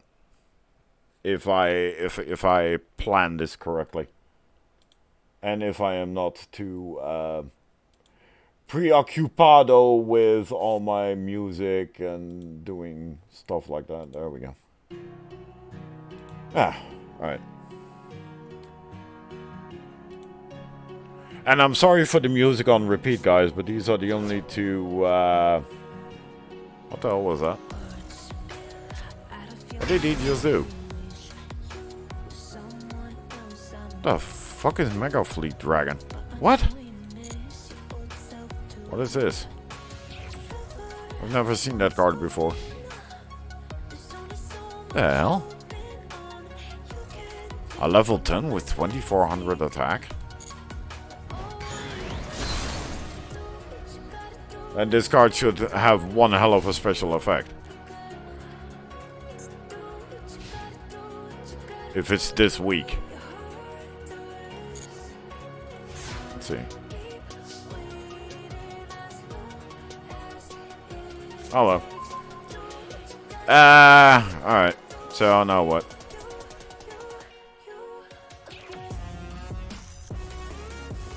Yeah, but you know, the problem is if I could just summon something if I were to use Celestial, but that would mean that I cannot use the DP engine.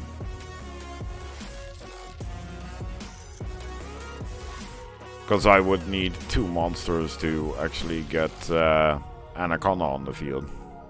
What I can do is something else. I can just summon this. Just throw him for a loop. Yeah, I'll take your monster on with my 100 attack point bird. Why can I not? What? Hang on. Why can I not? What?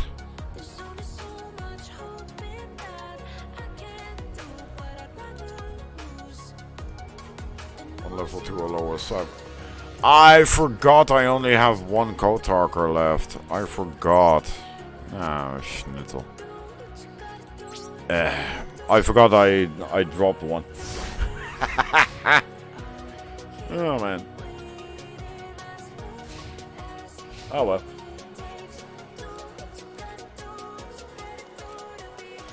That wasn't really smart, but okay.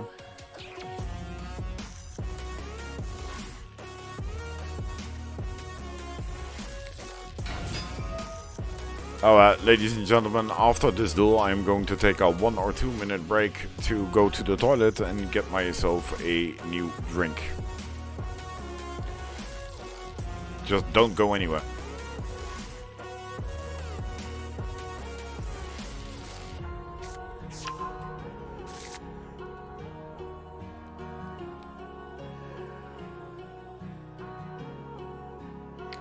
Let's just hope this guy cannot get rid of my mirror force. If he can't, I should be good.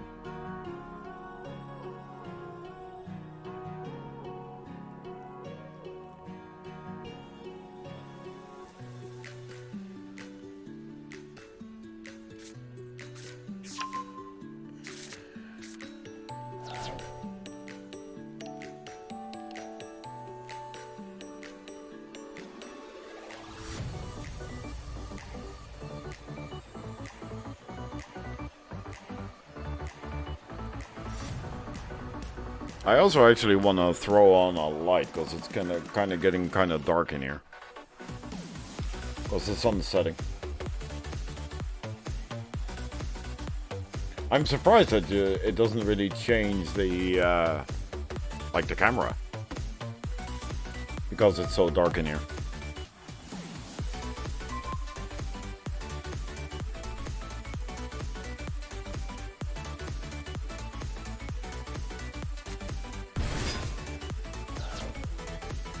And there we have another Cyber Dragon.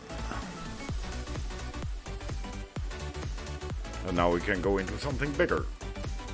If he decides to. He probably stacked his deck with a lot of fusion cards as well. At least I would do that when I would play a Cyber Dragon deck. Just stack as much fusion cards in there as I could.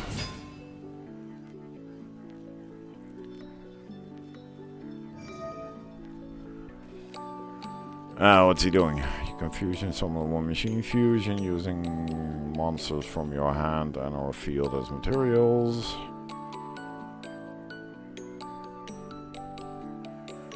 Alright. Well, let's see what he comes up with.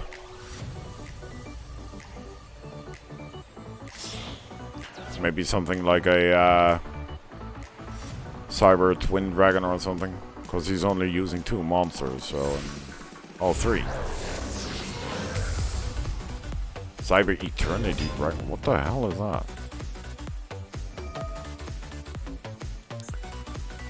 Another dragon I have never seen before. Cannot target with card effects, cannot be destroyed. Ah, that's good. Because I'm not destroying anything, I'm just gonna bounce everything back to his hand. So you go for it, buddy. Go and attack my 100 attack point bird. Do it. Do it. Do it. Attack my bird. I dare you. My bird is all powerful. Goodbye. Later, Gator.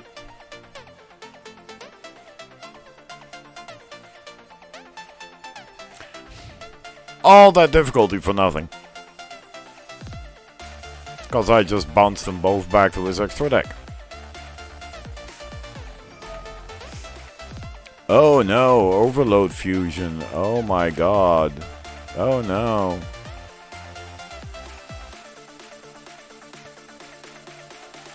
Well, he does have some Cyber Dragons in his graveyard, so he probably he can probably go for a nice dragon. But that's fine if he wants to do that. That's fine. Let's see, I told you. Overload fusion. He has like, he probably has like a butt ton of fusion cards in his deck. This is kind of like a semi Zane Truesdale deck, probably.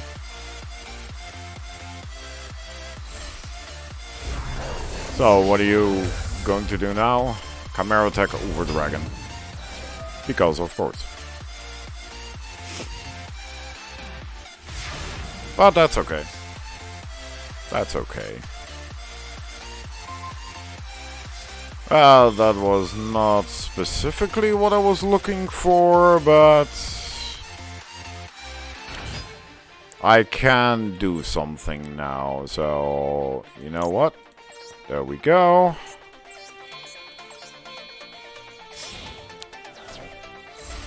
And we're just going to drop this guy. Now we activate its ability. We'll do that. There we go. Yes, please. We use that and that. And boom, there we go. Ta-da! Destiny Hero Reckon. Alright. Goodbye, Anaconda. Goodbye, you. There we go. Alright. Yoink. Awesome.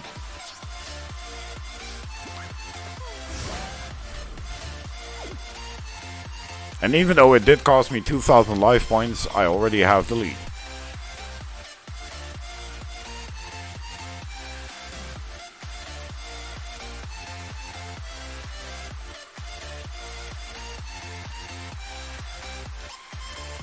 And like I said, this dumb thing just works in every single deck.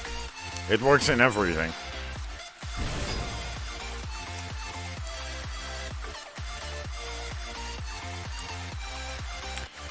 No, I'm not going to do that yet. Because I have a feeling that's a Called by the Grave.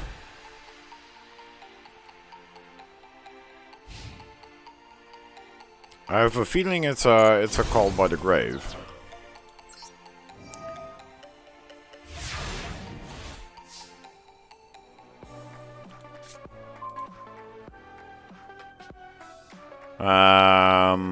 Do I want to use Dasher's effect for that? No, I do not.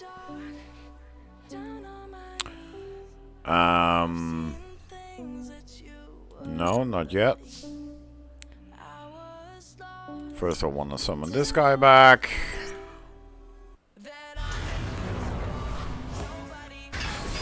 Alright.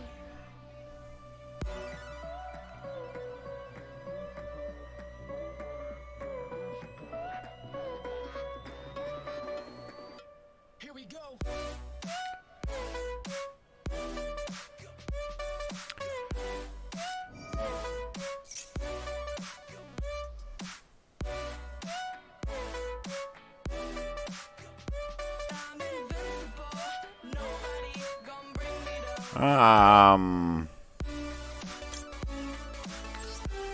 I'm just going to use that effect.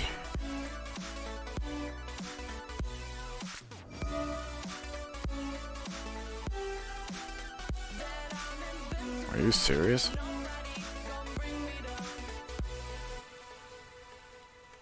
You can actually do that.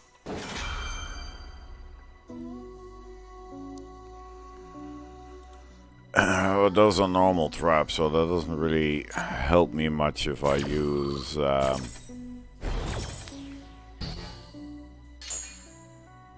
Wait, what?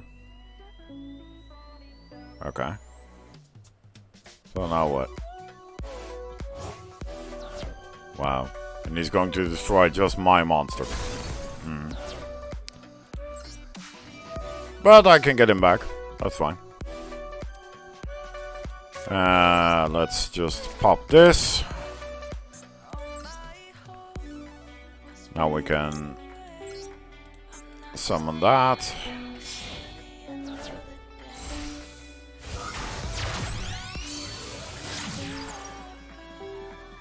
There we go.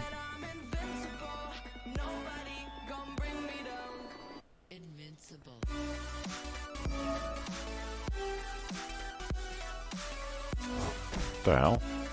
He could just get it back out of his grave? Yeah, no chance, dude. Goodbye. Not happening.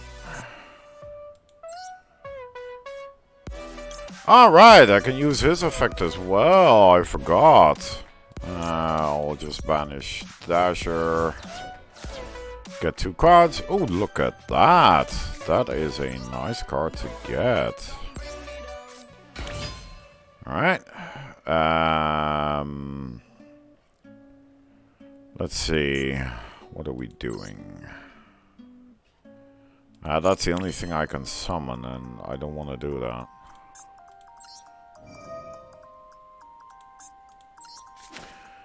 So I am using that. I'm grabbing this one back. There we go.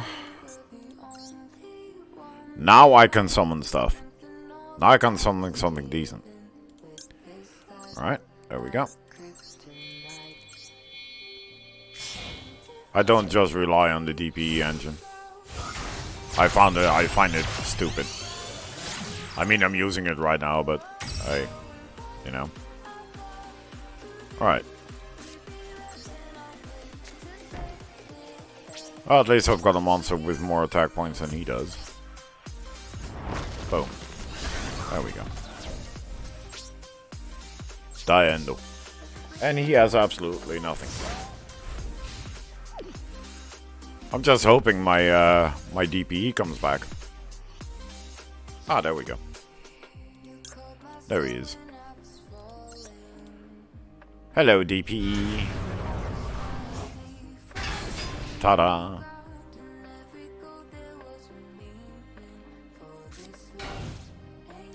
I mean, to be fair, this thing is just stupid. If I'm completely honest.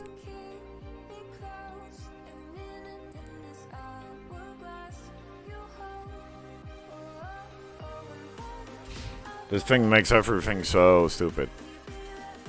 Just saying. No, I'm not gonna use that yet. Now I can use it. So now I'm just going to put this face down. I'm going to activate his effect. Destroy that. Destroy that. Goodbye. And now I have 4,800 attack points ready to go. And he has about 500 left. Awesome. See, and I'm not even completely relying on the DPE engine. I mean, because to be completely honest with you guys, I hate it. I don't like it. And I hate that I'm using it right now, but just to show you how easy it is to use this thing, you know, is you can just put it in any deck you want. And every deck you put it into immediately turns into a meta deck. Just by having it. Right? And that's what I mean with how stupid this thing makes the game. Yeah, boom, there we go. I'm sorry, Gus Ed 45. Sorry, dude.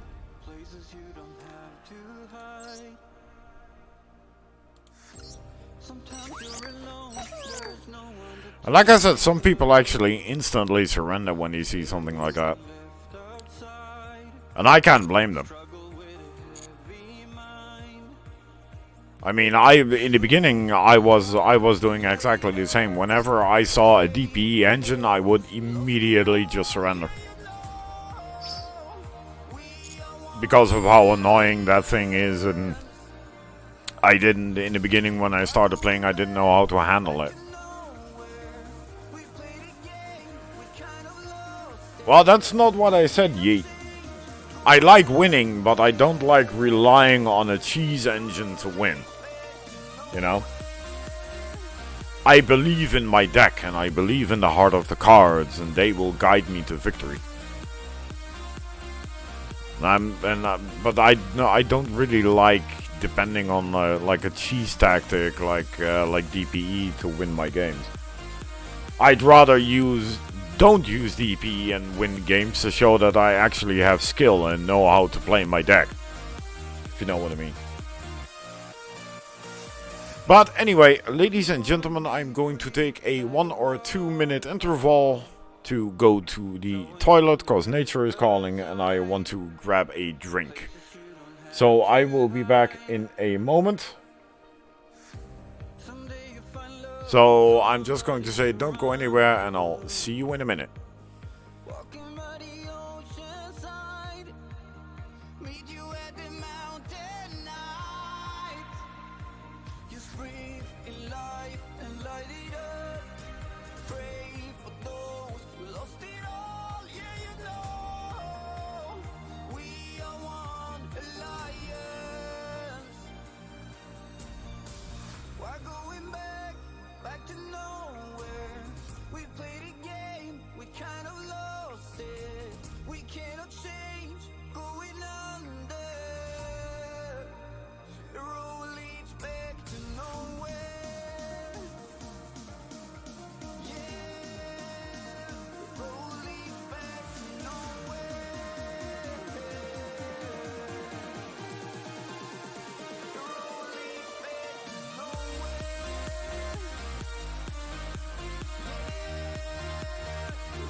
Tripping through your neighborhood.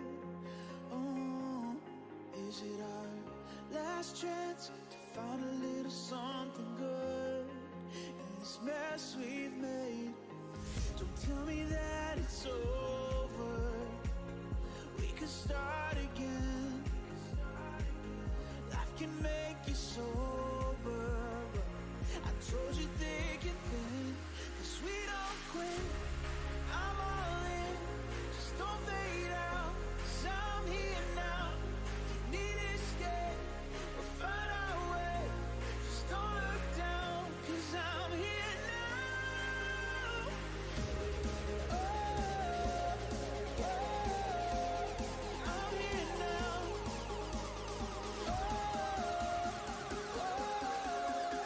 oh, 'cause I'm here now.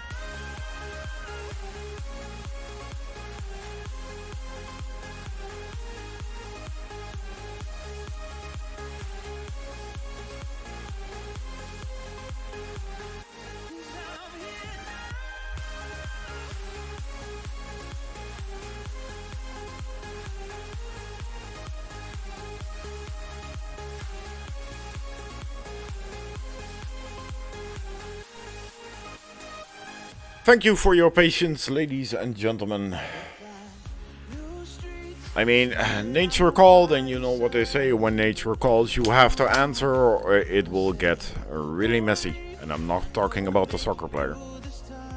And of course, with warm weather, as always, we have to stay hydrated. So cheers. That's exactly what we're doing.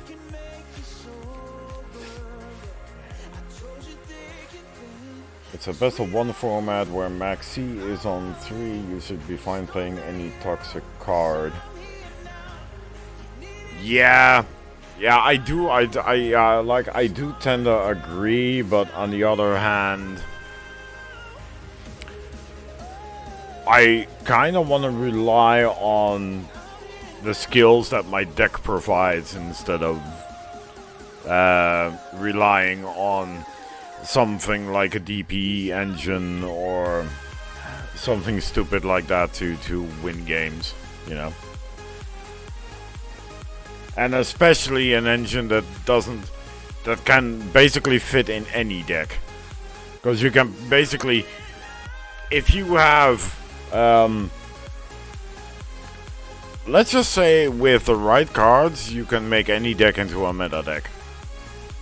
If you want. As long as you have like a bit of synergy in the deck itself. With just adding like Ash Blossoms or Maxi, or in case of like Graveyard Removal Banishment, DD Crows, or something like a Forbidden Droplet, or a Skullmeister even, or you know, something like that.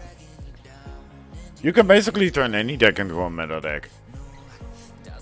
As long as you have synergy with the other cards you have in the deck. If you know what I mean. I mean, you can see how I play. I just play a complete Cybers deck. The only thing that I have in the deck that I actually use to get rid of pesky nuisances like DPE is DD Crow. Plus I use the Ash Blossom as a hand trap. And that's it. And that's probably because I don't have any Forbidden Droplets or cross-out designators or something like that. I don't have any of those things. So I just rely on what I have. And sure, I can use the DPE engine if I want to. I mean, I just showed you, you can use it in like a complete Cybers deck, just put it in and you're fine.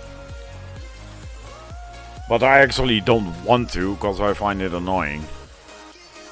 It's cheesy.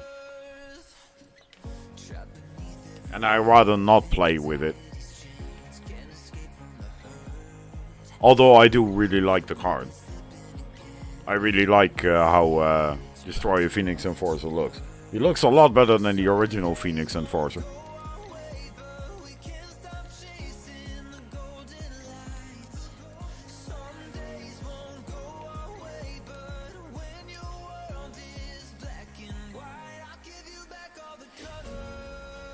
I actually, come to think of it, I don't really like anything that came out of GX except for the Cyber Dragons.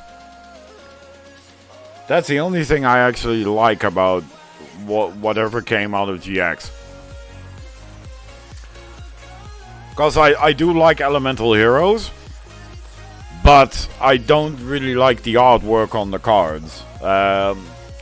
Cards like Flame Wingman or Phoenix Enforcer, or even the Shining versions of them. I don't really like how they look. I really don't. I don't know, it's just I think it's the artwork on the cards that I don't like. I had the same with what's it called? The one with Astral.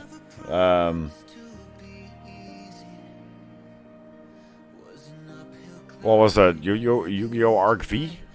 No, Arc V was with Pendulum stuff.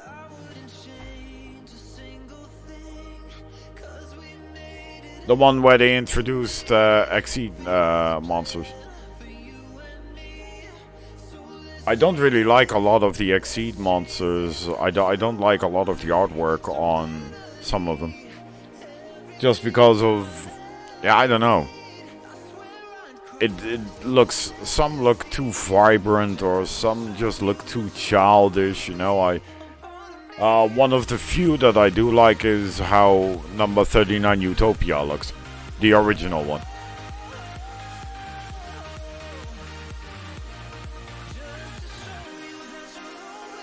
And which good cards might that be?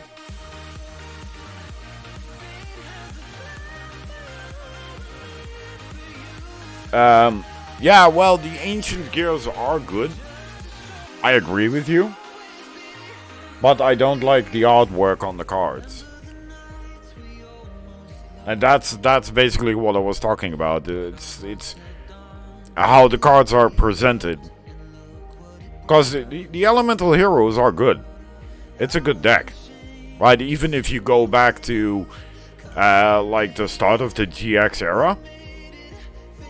when the elemental heroes had like less support and less fusion cards, they just had basically what came out of the anime, right? And I do like the cards, but the artwork is a little. I kind of find the artwork a bit off on some of the cards, and that's just my opinion. It doesn't mean the cards are bad, but it just, it's how they look. And specifically like Flame Wingman or Phoenix Enforcer or the Shining versions of them, I just don't like the artwork on the cards. They're good cards, but the artwork is just meh. I don't know, that really just puts me off on cards like that. But for example, Plasma Vice, I really like how that thing looks. The same goes for Elemental Hero Neos.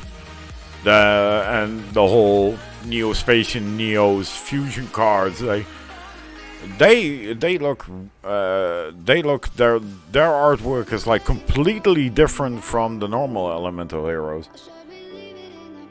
One of the artworks I did really like from the old school Elemental Heroes was Darkbright. For some reason, that was one of the better looking cards. Just from a how you look at it perspective, right?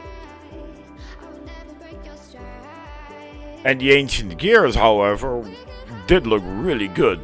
They weren't as vibrant, they weren't really popping out. And I did really like that artwork. What's that card's name? That Ancient Gear Dragon monster. Gajirtron or something like that. That is a really good looking card. And now don't worry, I'm not dissing your hero sheet. Relax. I used to play a hero deck back in Dual Accelerator. I had a couple of specific decks I used to play tournaments with. I had a fast synchro deck. I had an Elemental Hero Fusion deck. And I had a complete X-Saber deck. And with that X-Saber deck, I managed to beat the #1 from Japan. With that deck. And that deck didn't have any hand traps or none of that garbage. It was a pure X-Saber deck.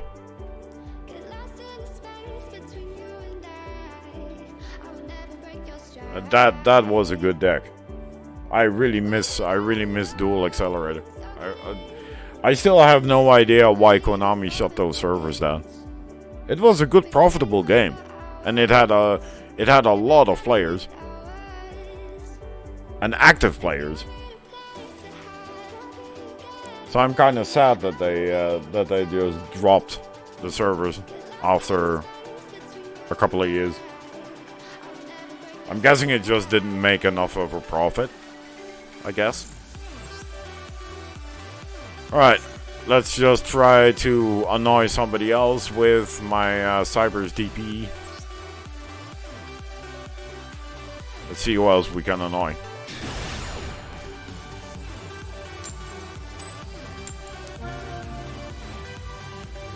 Zen Bushiro.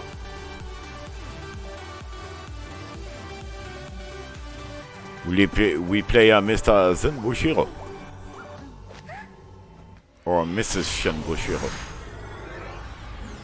Could also be a woman name, I do not know. Alrighty then. Well, I can instantly go into DPE if I want. With a really fast combo. Oh, hey, Dragon Maid. Nope. Not happening.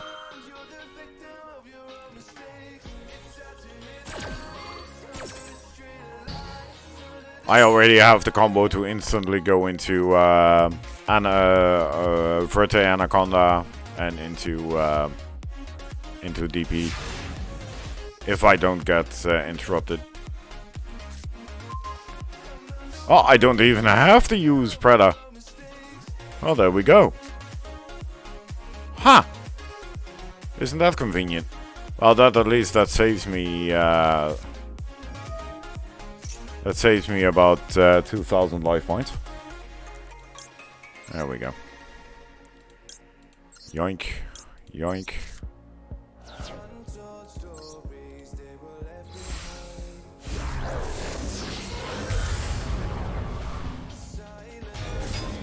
There we go. Let's see, what else can I do? I can go into, let me just summon this. Yes.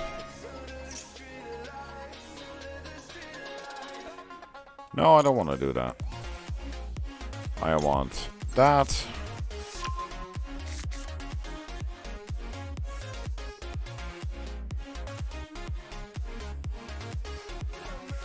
Let's see how my DPE stacks up against... Hey. Why the hell can I not summon... What the hell? Why doesn't it let me summon my... What the hell? What the shit, man? I don't even need that.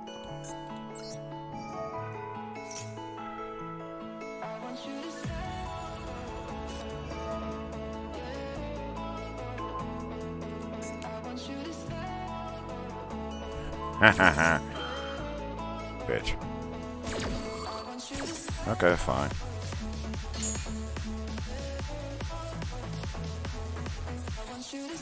Oh, that's a normal trap.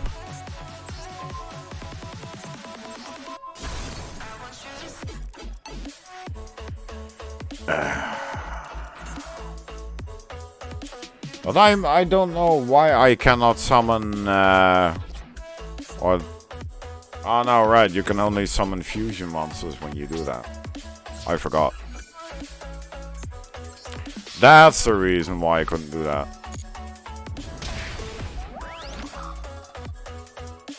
Ah, that's fine. Alright. And that's an easy way to get rid of the DP. Just bounce it back to the extra deck.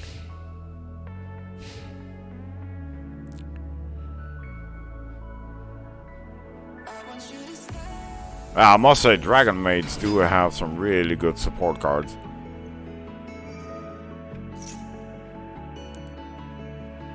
What is she doing? You can send blah blah blah.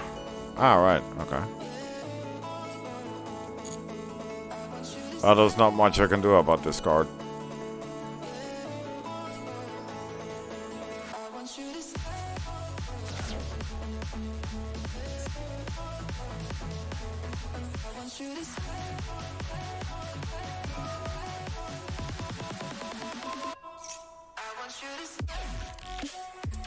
But I can do that.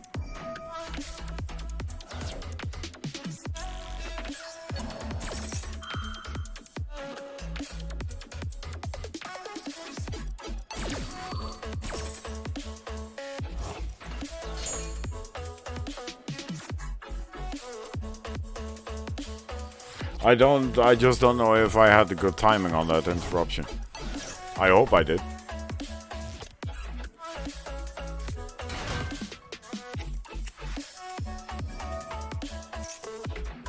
And apparently not. Because they can just keep on going.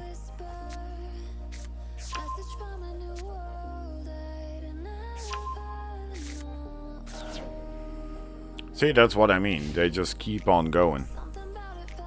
What are you battle phasing for? Alright.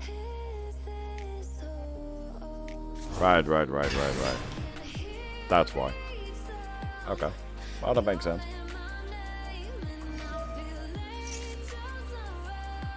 So we're getting another one, are we? Yep. Alrighty. So now I'm getting wrecked.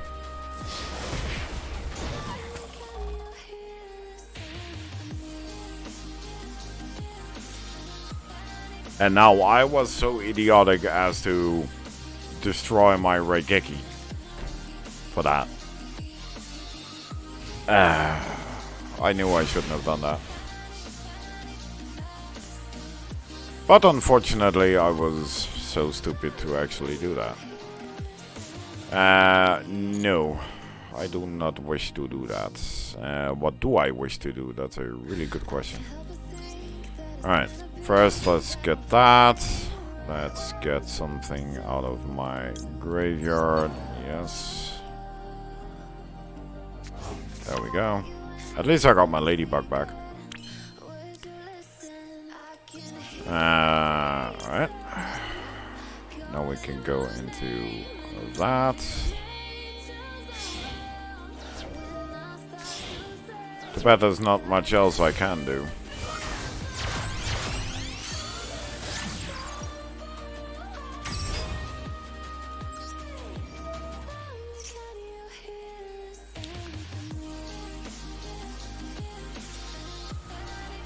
No, I don't want to use my own ash on my own microcoder. Stop asking me that.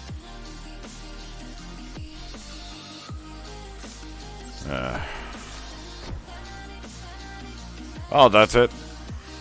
I'm basically screwed. He doesn't even have to summon anything.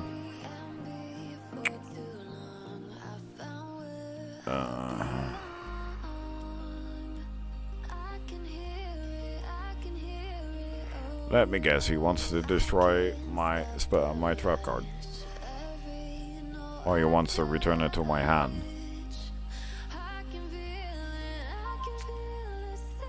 No. Okay. Oh, so he can do both. I see. Okay. How is that a both thing? Ah, right, okay. I see. I still don't really know how dragon maids work, so it's just, I still have to figure that out.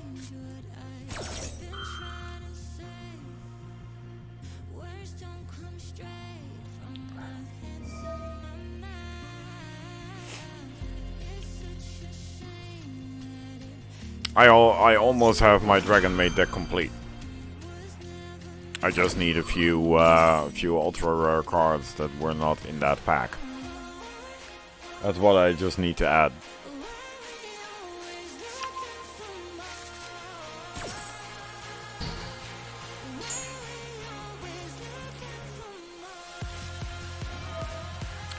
Ah, yeah, no, they get their fusion out. And now I'm screwed because now you can go into what's his name, Senju or something, and now I'm basically screwed. Yep.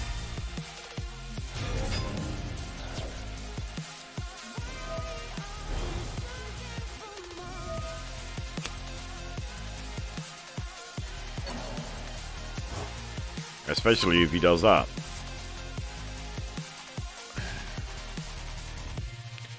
Alrighty then. Well, that's GG.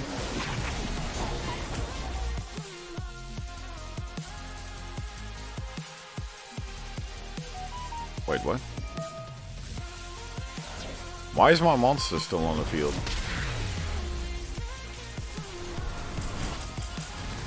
Ah. Alright. Oh, that was fun. Dragon maids, everybody. I think that's actually the first time I've properly played against the Dragon Maid. But oh well. Life sucks sometimes. And on that note, I think it's a good time to call it quits for today. Ah.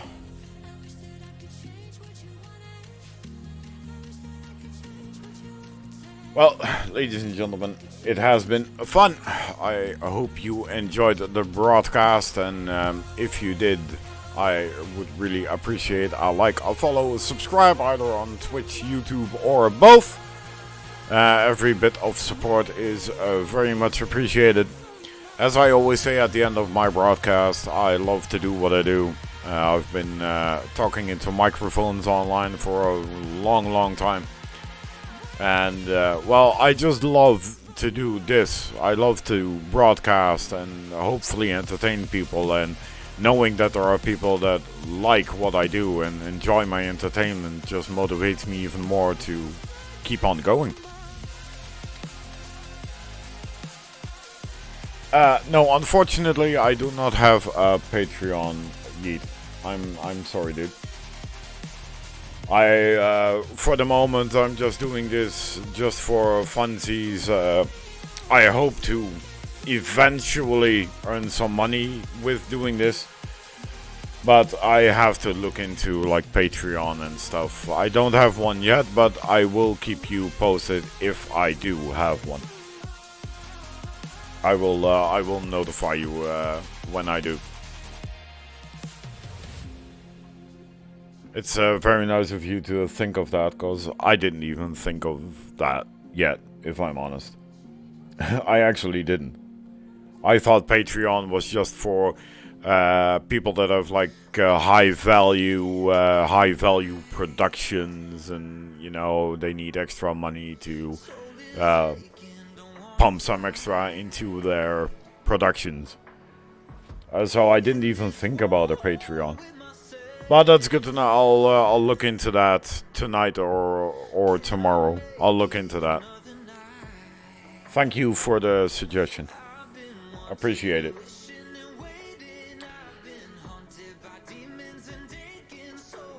But ladies and gentlemen, for now I want to thank you for watching. I hope you enjoyed it. I wish you a lovely Friday, a lovely Saturday, and I will be that's very kind of you, Yeet. I really appreciate that. And I will look into Patreon, and I'll notify you once I have it. That is very nice of you, man. I really appreciate it. You're actually making me speechless, you know that? I've never had anybody say something like that to me before, so I really appreciate it. Yeah. But I will notify you once I've looked into it. But for now, ladies and gentlemen, before I completely don't know what to say anymore, I want to thank you all for watching. Like I said, I hope you have a lovely Friday, a lovely Saturday. And I will be back this Sunday, 7 p.m. CET, which is GMT +2. And, well, I'll see you then. For now, have a great day, and goodbye.